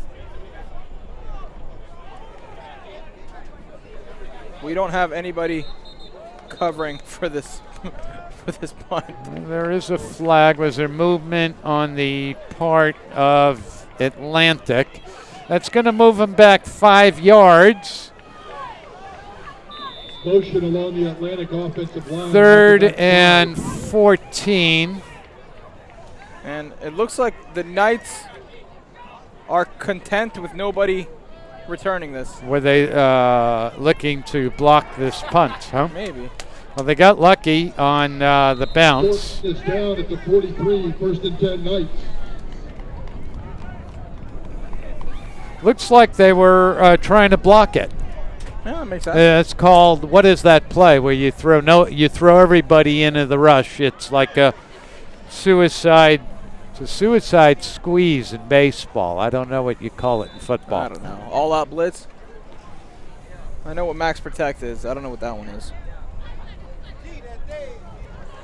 Alrighty, well, that punt netted a whopping 10 yards or so, so the Knights will be getting the ball at about the 45-yard line. Well, I think it's just our angle. Oh, Luca looking deep for Joe. Looked like he might have been able to haul that in, but very well covered. That's a good ball. It looked like a Joe might have tried to bring that down with one hand. Well, he did. He was very tightly covered. Yeah, maybe he couldn't get his other hand up there. Well, the Knights were looking to get another score all at once. 2nd and 10. We haven't seen many deep shots down the field. Oh, we haven't Hand had time, off really. to Ludovic. He barrels a couple of people over. Well, you know, in the first quarter, it didn't look like Ludovic. Now it does. Yeah, I mean, there was nothing there. He got 2 yards. he's always going to be good at keeping his feet churning. If you give him a crack, he's going to expose it. 2nd and 8 for the Knights. And Luke Dean here is in the slot, and he's got some space. Going the other way. One Williams there. One Williams. Did he lose the ball? He lost the ball, but got recovered lucky by there. Austin Manal there. Fumbled and recovered by the Knights, but we got a flag on the play. And there does seem to be a flag on that play. Let's see what this is. Well, the Eagles, illegal receiver downfield, are they illegal calling? man downfield. So that's one of the linemen was more than 2 yards from the line of scrimmage there. That's right. When that ball was thrown. The Atlantic is playing a very aggressive defense. No doubt they were going more for the strip on one Williams than they were necessarily going for the tackle. But as you say, it was fortunate that Austin Manal was there to recover it.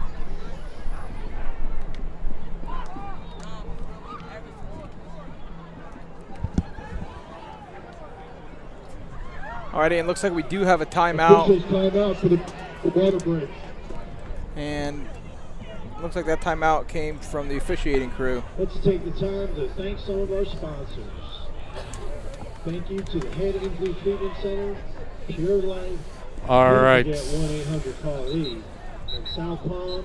So this will be 3rd down and about 13 yards is what we're looking at here. A cheerleader. Right. So don't miss any Knights broadcasts. Subscribe to our YouTube channel at youtube.com/Knights Sports Network.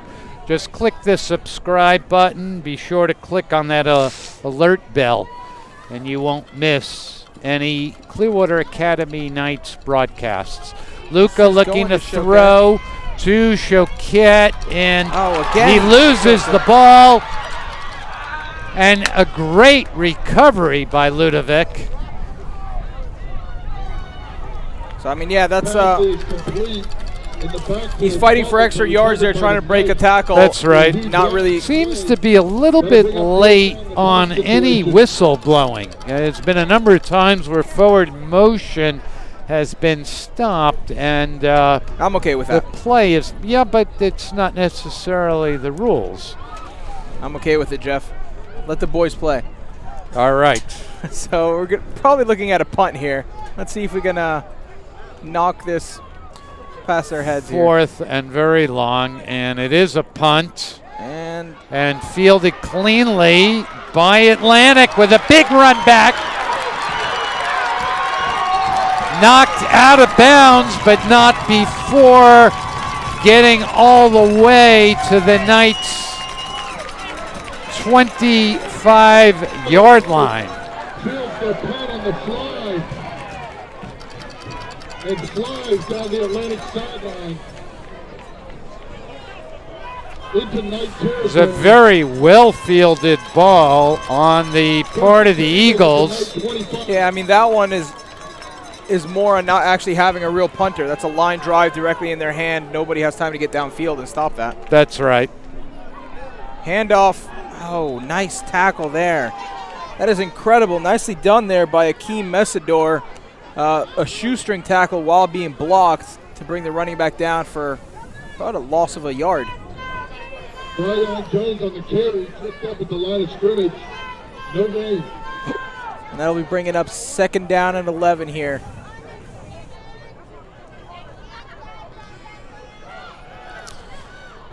Looking to throw, has an open man. Looks to be just short of the 1st down. Complete to Devon Jackson. Runs to the 1st down at about the 16.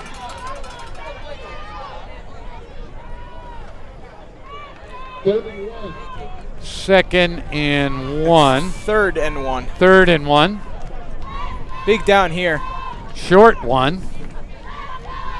We'll see if they look to keep this on the ground. They do. They do. And he is met in the backfield for a loss. That'll be a loss of about I 3 think we yards might there. see Ashley Ritter again on a field goal attempt for the Eagles. Although down 11 points late third quarter, they may elect to go for this, but it is 4th now and about 3 yards. I mean, a field goal here makes it a 2-possession game, or 1-possession game.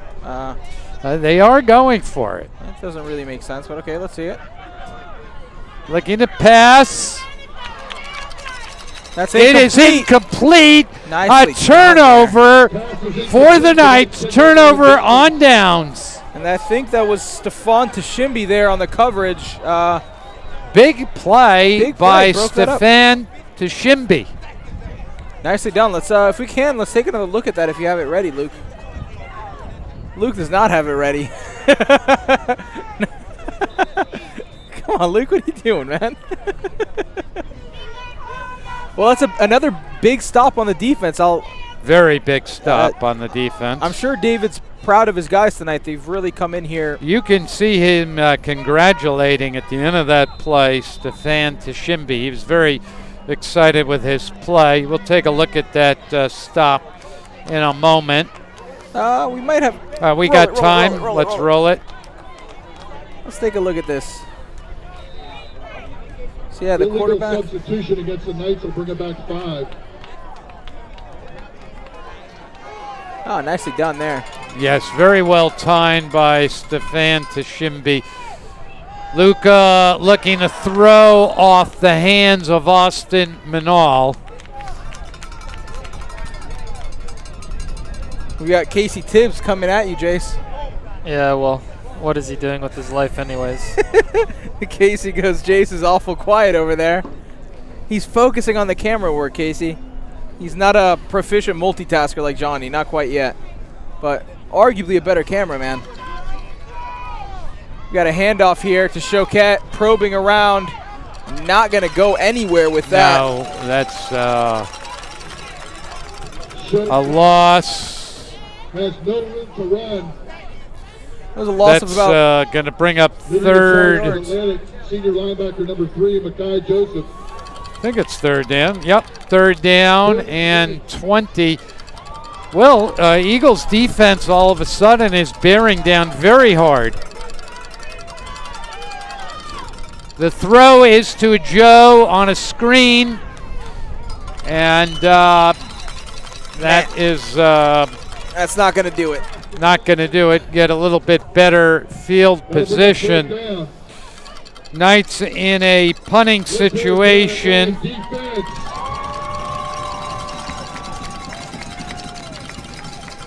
What do you think we're going to see now on the punt? I think there needs to be a little bit different than a line drive attempt.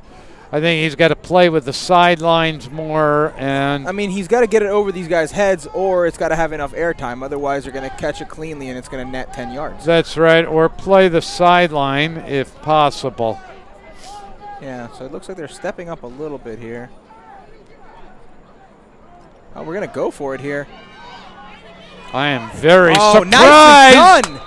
So that's Ludovic there on that handoff. I had no idea we were going to go for it. Yeah. Never anticipated.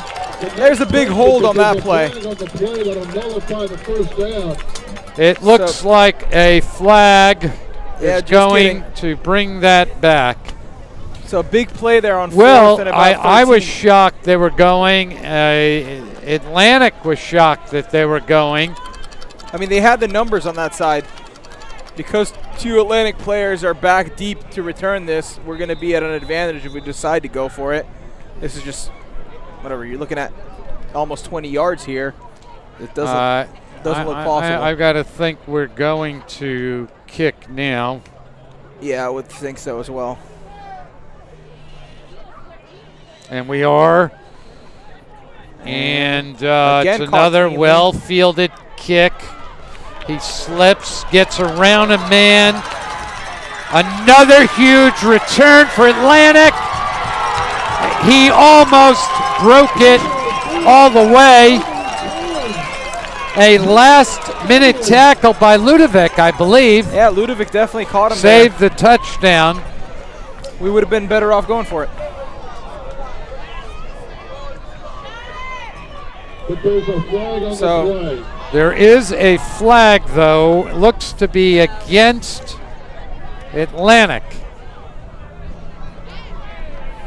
So we're going to have 9 times out of 10 here, we see either a hold or a block in the back. And That's right. A block in the back. Block in the back. Against Atlantic will nullify the return. So that's going to be 10 yards from the spot of the foul. All in all, still Well, not bad field position. The Knights defense just dodged another bullet because that was huge field position. We told people at the outset how athletic this team is, and you could see that those moves. Absolutely, and you see them here on display again. On this play. Suddenly, a big run by Bryson Clark. Right? That's their defensive or tight end / running back. That's right. / linebacker. At the 20. 1st and 10. Another big run for Atlantic. Well, look, this is a very good team. You can never say that they're out. Absolutely not. I mean, these guys are giving it their all here and speeding up the speed of play here as well.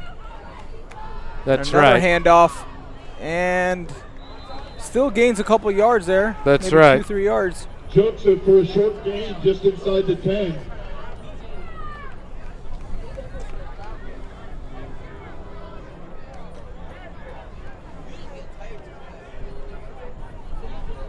Alrighty, so Second and 8. it's Albert Lewis. About Lewis 9 says yards we to go. believe in you Knights. And clean snap. Handoff. Oh, He's we finding overran some it. space. Touchdown, Atlantic.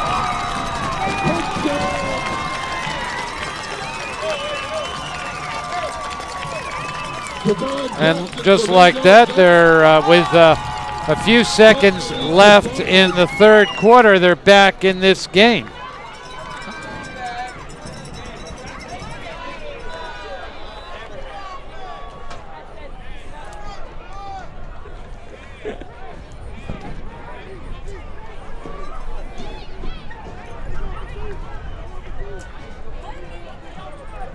Yeah, so even without that big return, Atlantic's able to drive this down. Atlantic came back from a lot of adversity. They had that huge return nullified by a penalty.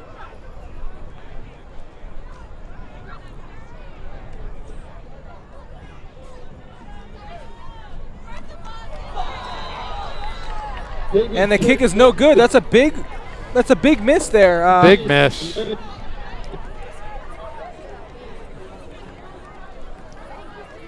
Nah, I guess not really a big miss. They should have gone for 2 there, made it a field goal game.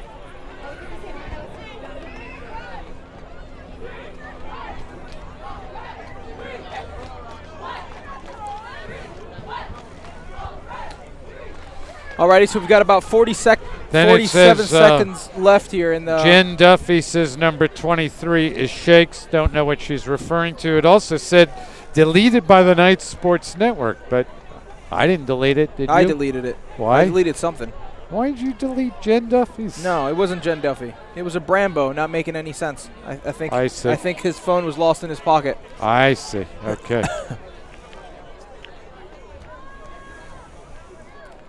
As I was saying, score is 14-9 Knights with about 47 seconds left here in the 3rd quarter. Not about, exactly 47 seconds left in the. And then we have Chris Kidd who writes in, you guys sound like you know nothing about football. LOL.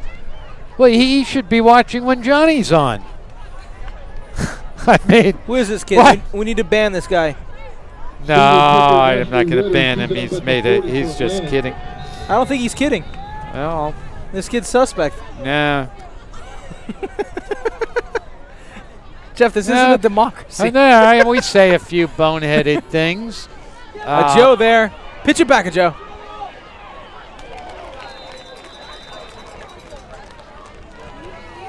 Joe takes the short kick. Can't get it out to the 30. First and 10 Knights. A very short kick on the part of the Eagles. And that'll bring about the end of the fourth quarter. Third quarter, sorry. This is what the end of the fourth quarter, the game would be over. That's what he's saying. That's what he's talking about. Now I understand. Making me look bad. All right.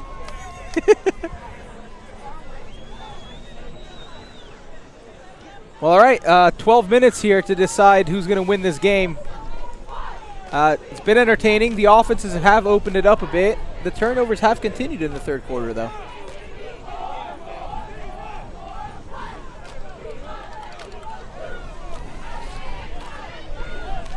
All right, so the Knights will go back to work from their own 30-yard line. And we'll see if they can put anything together on offense. It's 1st and 10. Both teams seem to have come out of halftime with some adjustments and some improvement on the offensive side of the ball. Yeah, absolutely. On the Knights side of things, honestly, we haven't had a drive. Our touchdown drives are come on short fields. We haven't really methodically moved this ball. Not yet, Luca looking to throw to a Joe. Did not advance beyond the catch. About 3 yards there. 2nd and 7.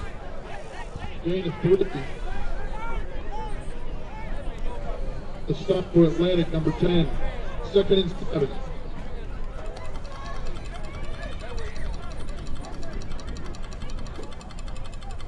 Luca handing off to lovely Shibanda, who is running backwards. Tried to jump over the tackle, and a huge loss. Yeah, not a smart move there. No. Probably lost 20 yards on that play. That's right. You don't really want to run backwards. I thought maybe like he'd that. have the wherewithal to throw that ball out of bounds. You know, turn into a quarterback. Will Gunther says, LOL, the announcers are making the game, you scrubs. All right. Are people coming at us in this chat, Jeff? No. All right, good. 3rd down and about 20 here. Empty backfield.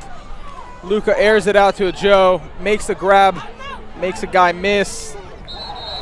Does the most for that, honestly. Looks like he gained. That'll bring up 4th down for the Knights. Gained about 11 yards there, so it'll be 4th down and about 9 to go. So we've seen this position a few times so far. I'm inclined to go for this. This deep in your own territory, I think. The last 3 times we've punted, we've netted 5 yards. I think we're going to see a punt. We'll see. I mean, I could see that, but. And we are. We're netting no yards. That's right, but this is much better. That's better. Aimed a little bit more towards the sideline. That's better. I like that. Ball is planted out of bounds to the far sideline. 1st and 10 Atlantic from their own 34.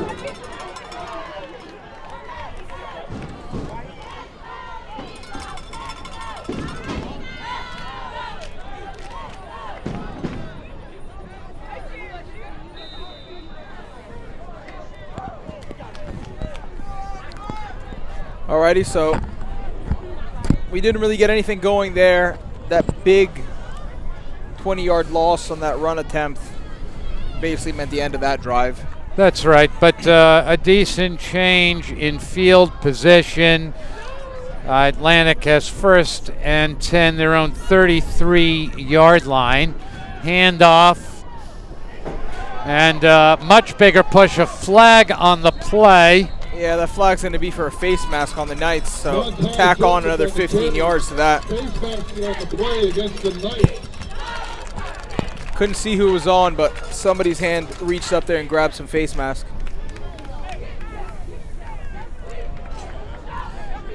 That will bring about a first down and more.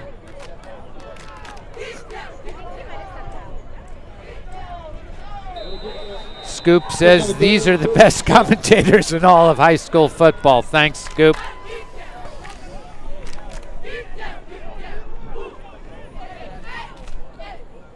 I got another handoff up the middle. Again, some running room there.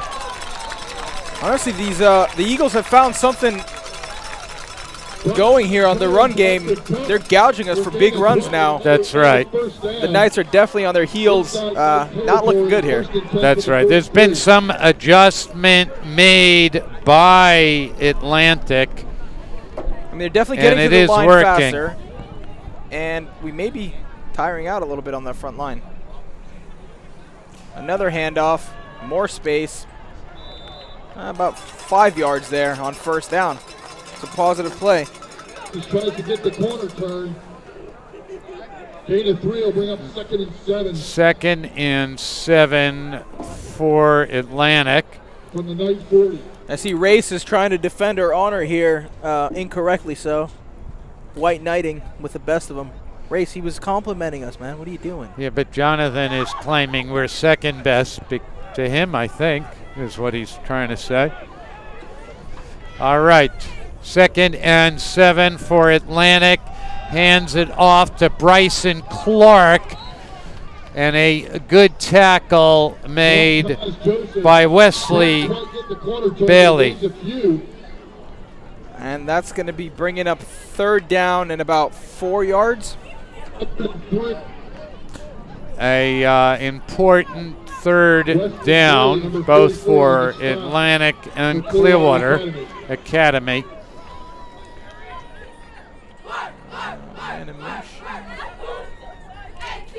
And the handoff. Oh, you got to make that tackle. You got to make that tackle. 2 missed tackles, 3 missed tackles. Yeah. Deserved that first down. We had the chance. But that was a man we talked about, and that's Brian Jones, who's been, we talked about him in the pregame, getting a lot of the work recently for Atlantic. Very, very good running back.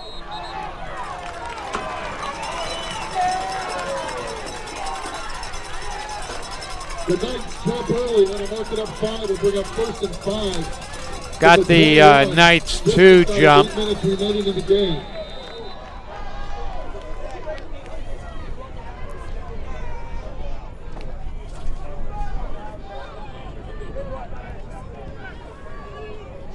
First and 5. Atlantic is knocking on the door now.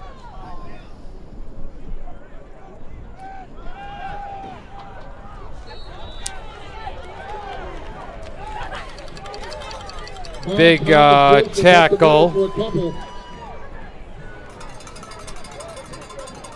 Bring up 2nd and 11. From the 17.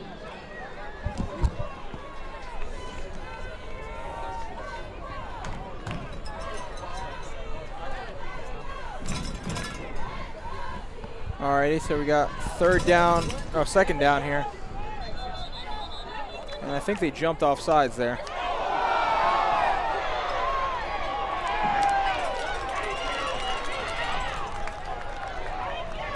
Kind of a late flag throw there. Yeah. Well after the play.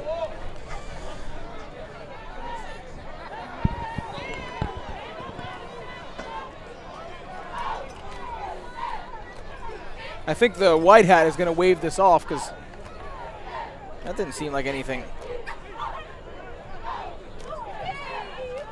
I guess let him decipher what's going on here.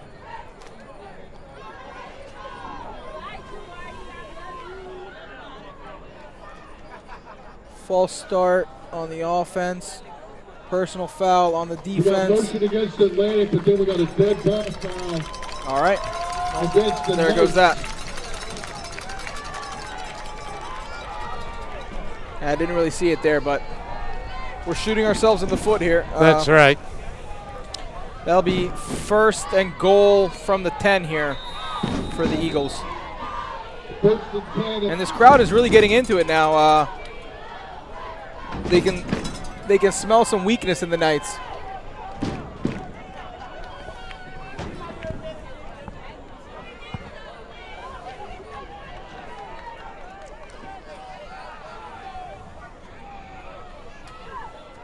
And a quick handoff there. It's still a more significant push on the part of the offensive line than we've seen before. Antoine Williams for a short gain up the middle, just inside the 10. 2nd and 8. They can actually get a first down here, so it is 2nd and 8. They can get a first down just before the goal line. So the quarterback is trying to pull the offense off sides, and the motion he's making is actually a false start, but they're not calling it. Again, another handoff. And Antoine Williams down to the 5. It'll be 3rd and 4 yards to go. 3rd and 4. They can pick up a first down around the 1 yard line.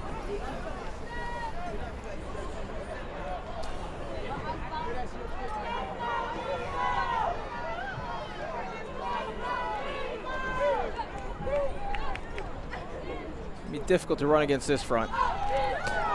Big defensive play. Let's see. We had Stefan Tashimbi on the play. We had Jerry Theodore. Yeah, I mean, we had 8 men in the box there, and they try to run right at that. That's right. That was not going to lead to any good things for the Eagles. All right, so this will be bringing up 4th down and about 9. So big loss there. They're going to go for it. This could be the ball game here on this play. Clean snap, drops back. He's got somebody. Oh. The ball looks like it was swatted at the line. Swatted at the line. Take over on down. 4:23 remains. Big defensive stop by the Knights. Yeah, absolutely. Really needed that. So now looking at 4.5 minutes in this game, the Knights could use some points badly here. If we can put together a drive and put up any sort of points, that would be incredible. It's a school night. You got class tomorrow. All right, we'll take a look at this. All right, no, I guess we are not going to take a look at that shot. But evidently it must have been batted down at the line of scrimmage. Yeah, no, it looked like a bat down at the line of scrimmage. I think Jace went to go see who was going to catch that ball, if there was going to be a catch, and it got stopped on its way there. That's right. My bad. So, it wasn't necessarily your bad as much as somebody on the Knights, they're good. Yeah. They made an incredible play to trip you up, basically, but the defense had their own trick play in the book. Exactly. Alrighty, so the Knights have been handoff is to Ludovic. Scrambles for a yard at best. Shocker on the carry up the middle. Looks like the Knights are trying to keep the ball on the ground. Perhaps they don't want to stop the clock if they don't need to. Another handoff to Ludovic. So I'm sure Ludovic's been told on the sidelines to hold on to this ball. Shocker again, because he has spilt it a couple times today. Time out. That's right. Timeout called by Atlantic.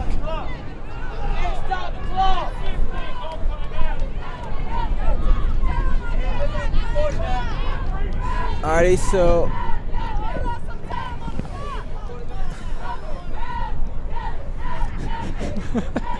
it looks like there's another timeout on the play.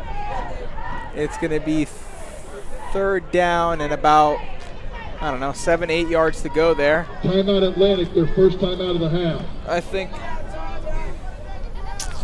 I think the coach is looking for a few extra seconds to be added on here. Jonathan says it was definitely Jace's bad. I don't agree with that at all. He also says, let's pull a Seattle Seahawks here. What does he mean by that? I don't know what Johnny Something means by happened tonight? Who was playing tonight's game? Oh, I don't know. Johnny, what happened tonight? I'm assuming Seattle was playing against the Rams tonight, right? The game, Zakari says, let's go Jerry Theodore.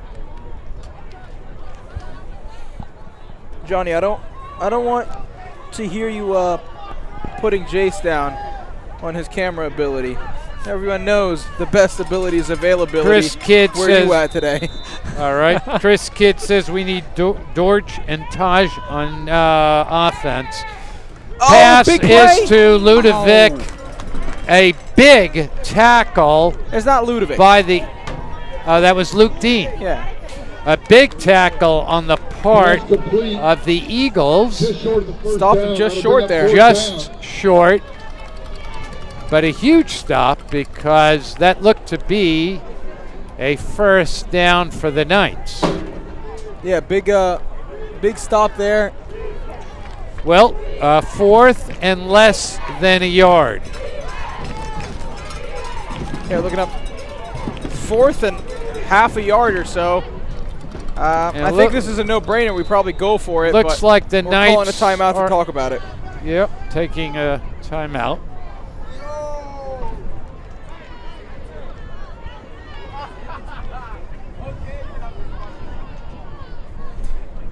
And Artie's on the stream tonight, not Argy. I know we sound the same, but it's the other Radani brother here. Sarah Caroline says, come on, Knights, 3 more minutes. We got this. Well, first, we're going to have to make this fourth down conversion. I can't see they're going to punt this ball away. Not with fourth and less than a yard. But certainly they're going to talk over a play that they think is going to work in this situation. Yeah, I mean, there must have been a 2-point conversion play, something that we practiced all week that would be our go-to in a situation like this. That's what we're drawing up right now. Yeah, kind of a running play where they know we're running, we know they're running, but somehow it's designed to pierce through regardless. It looks like Luca keeps it, and he is going to get the first down. Nicely done by Luca there. So fakes the handoff to Ludovic, and with the help of his offensive line, falls forward enough. Somebody was pulling him across. I didn't see who was doing that. Down. And Curvins, I'm surprised Curvins Bonham says, punt the ball, let the defense close the game. But that's, of course, Curvins is saying that as a big defensive guy. All right, well, that's pretty big there, that first down. We get to chew up some more clock. We could use a couple more of those.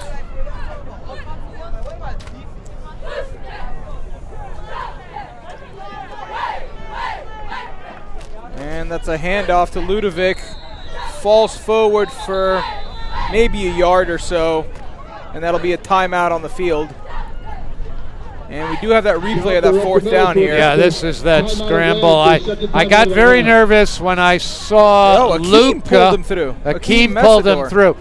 But did you see Luca swinging the ball around I in saw one him with that hand? ball fake. That was very unnerving. Yes.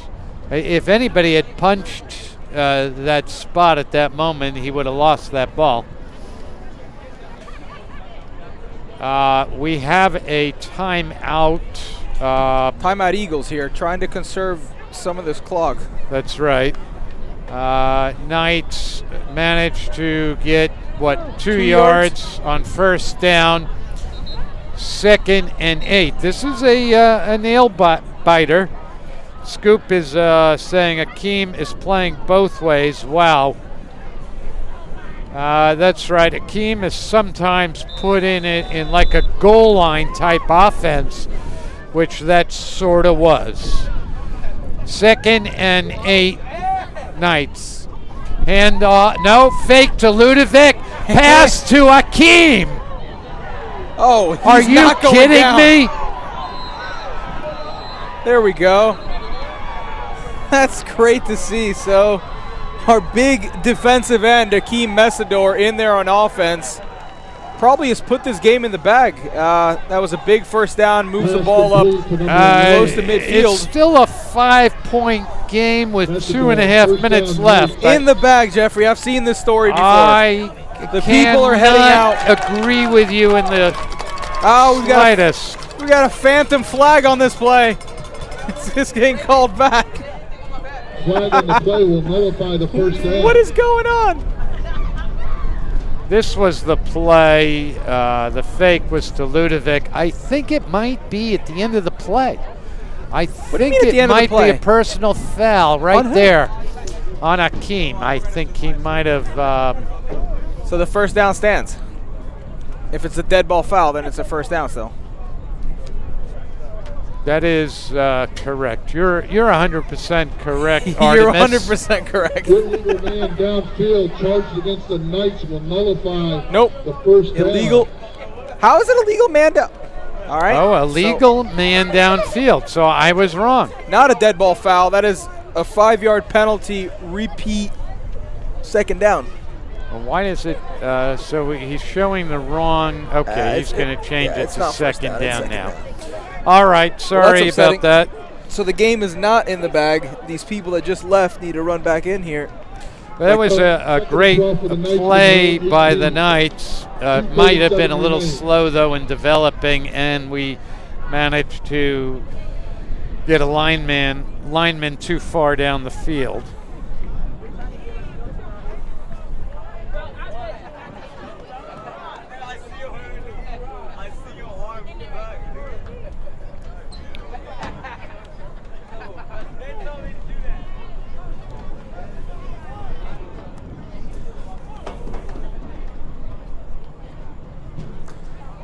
Alrighty,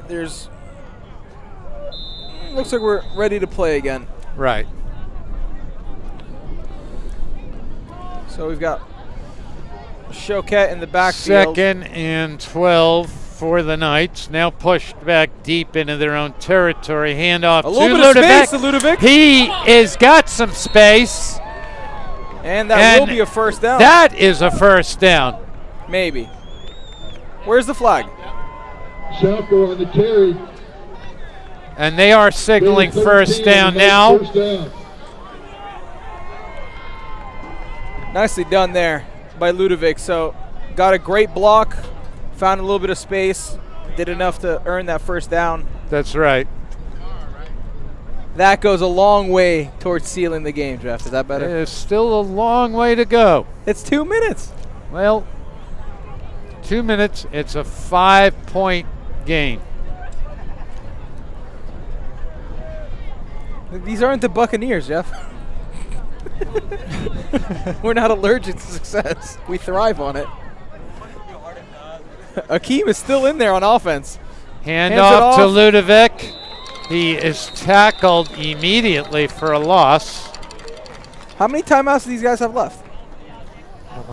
Hold on. It's got to be. I think it's more of like they pay for them as it goes. Oh, okay. Yeah. It's like a mulligan. Golf tournament. Yeah, like mulligans. Do they have to pay more each time, though, at least? Like double? I think while we were clowning around, he said how many timeouts they have left. I think that's got to be the last one, right? I mean, if it's the last one, then it's game over, right? It's second down, 1:47. I don't think you can quite run it out with a minute 47. What do you mean? 40 seconds of play? Well, it depends how long the tackle takes. Yeah, you just kind of run around. Oh, man. So somebody who's been paying more attention than us says that's Atlantic's last time out. That's right. That's Darius Billingsley. Thank you for that information. I appreciate it. Your announcers are obviously clueless. I thought maybe Jeff had bought some mulligans for the Knights, or. I tried to buy them more points, but the ref said, no, you actually can't buy that. So it's 2nd and about 13 here. We got Dean in motion. They run into each other. Oh, A yeah. busted play. Luca keeps it. And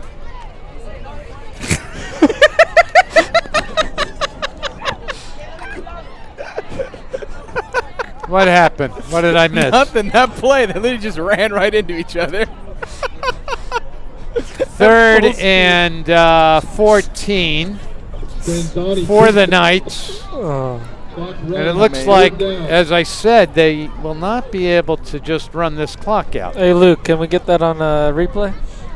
No, he didn't save that. God. So Luca is letting the clock run down as far as possible. Handoff is to Ludovic, and he might have a first down, and the game is going to be over now. Now I will agree with you. Nicely done. Ludovic puts the game on ice. A big first down by Ludovic Choquette. And you know, Ludo was running almost in circles. If nothing else, if he didn't get a first down, he was trying to run out clock. Yeah, absolutely. It looked like there might have been, 10 seconds left if we had to punt at that point. Right. I think we can look for a kneel down now by the Knights. They're going into a kneel formation. Yeah, absolutely. Gives us a couple minutes here, Jeffrey. We haven't spoken about it all game.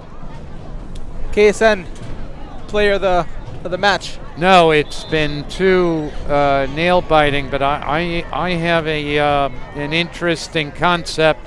Let's see that run by Ludo if we have time. There it is. Atlantic returns to district and, you know, that was maybe his most spectacular run of the night. Absolutely, yeah. Certainly the most important one. Did great next Thursday night. It looks like if I were them, I'd just run it up the field. I guess Kickoff at 6:30. the Atlantic was just giving them the game, but actually the Knights did need to snap one more play. And there's Ludovic, exhausted, I'm sure, happy, excited to get the win. He had a good game, made a couple mistakes, but also had a few important touchdowns in this game, Ludovic, and obviously the big run here at the end to ice the game. And he is all right. Is he just overcome with some emotion? I think so. He seemed to be all right to begin with. I just think... Wait, is that CO down there? Yeah. It is Where? CO. Yeah, right here. The hair. Oh, CO is at the game. I had no idea. Now that's a big boy right there. C was on the chat too, wasn't he? Boy That's needs right. an XXXL helmet. All right, Jeffrey, let's wrap this thing up. Yes, I'd like to see the second half highlights if we have them ready. Oh, we're on the air again. We're on the air. Luke, what do you... Oh, no, we're not on the air again. God. Now we're on the air. Hey. Hello. All right, so we're final. It's your Clearwater Academy Knights 14, Eagles 9. It's an entertaining game for sure. Let's see the highlights if we can from the second half. If you roll these through, please. There we go. This was the big sack and fumble there, I think. Big sack and fumble. And we're not sure who forced that sack still. Akeem Messidor came away with the ball. This was the pass. This was called back, unfortunately. Big play. No, this wasn't called back. Yes, it was, to A.J. Minal. And then this was maybe the era This ball hopped right in his hand. Yes. Did you see that? That's incredible. Well, it would have been our ball anyway. I know, but it was down. funny how it hopped in his hand. Yeah. All right, and then this was that great run for Big the run. touchdown Broke by the tackle Ludovic. This was the big third down stop. Yes, by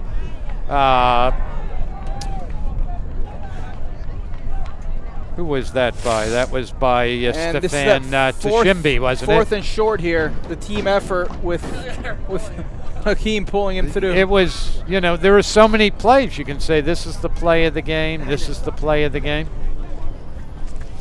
And this was the big play that was for naught because of an illegal man downfield. I don't see that there. Guys, I haven't seen anything, in the last one here is this was that big run by Ludovic to ice the game. Yeah, absolutely. How he turned this into a first down, I have no idea. That was nicely done there. Yeah. Great game. Okay, guys, so two things. Night Sports Network Player of the Week. KSN Player of the Week. If we had come here and started this stream and I told you that the Knights would only score 14 points, we would assume that we'd lost that game, right? That's correct. So, in my opinion, the Knights' KSN Player of the Week probably goes to the defense. I was going to say the same thing. No we joke. We didn't no talk joke. about this. This we happened did not naturally. talk about it. All right. Jace, you agree? I 100% agree. All right. You're so 100% correct. Luke, you agree? 100%. Good. So the KSN Player of the Week is the Clearwater Academy Knights defense. Nicely done. Good job, boys. Nice job. And I'm sure that the defensive coordinator, Coach David, is very proud. Yeah, I'll bring him some coffee tomorrow. Scoop says had to be Hakeem. Look, Hakeem played an unbelievable played an incredible game for sure. No doubt about it. All part right, of that so good. What else we got? Home cleaning. What are we doing next week? Well, I want to thank everybody that helped us with the broadcast. I want to make sure that everybody tunes in it's not next week. Yeah, we have a bye. We have a bye next week. Okay. So it's October 18th. If you thought this game was tough, next one's just as tough. They don't get any easier, huh? No. That's against Madison County. As I said, next Friday, the 11th, is a bye week. So that's Friday the 18th. So we need your support again. Yeah, absolutely. Another tough game. We need you to come to Madison, Florida. It's up near near Tallahassee, right? Yeah, near the state's capital in Florida. Or catch our broadcast. It'll start at 6:30 p.m. Eastern Daylight Time with the pregame show. And don't miss any Knights broadcasts. Oh, right? yeah, absolutely. Show the KSN stuff. Yeah. Go to youtube.com/Sports Knights. Night Sports Network. Just click on the subscribe button. Make sure you hit that little alert bell, and we'll let you know exactly when we're going on the air. This was a strange time. Normally we're streaming on Fridays. Thursday night game here. It's nice to get the win. We've got a few hour drive ahead of us. It was a nail biter. Absolutely. I can't say that this game obviously could have gone one way or the other. Yeah. Two very closely matched teams. But the Knights simply made less errors tonight than they did in Cincinnati. Yeah, definitely less errors and more turnovers. The Eagles did not, it's either the Knights made plays on defense or the Eagles made errors. Some of those turnovers, you can't really fault the Eagles. People were there making plays, trying to do what they can for their defense. That's where Elder did not make mistakes. We did not have the turnovers. Here we did. The defense really stepped up, and we got that W. We got the win. That's right. And so I want to thank everybody. I want to thank you, Artie, Jace on the camera, Luke with the tech, Jace, aka Little Beard. Yeah, Little Beard. All right. Beard. Instagram hashtag. I want to to thank Jonathan for his inspiration to Jace. You know, Yeah. you certainly got him to say a couple of good ones tonight. All right. Thank Argy, who we might see back here one of these days. I think Argy's soon. retired. Oh. All right. Anyway, I want to thank the Knights coaching staff, and so until next time, we'll say goodbye from Delray Beach. Goodbye from Delray Beach. We'll catch you guys in 2 weeks. Don't 2 forget. weeks, October 18th. Bye. Bye. This is Night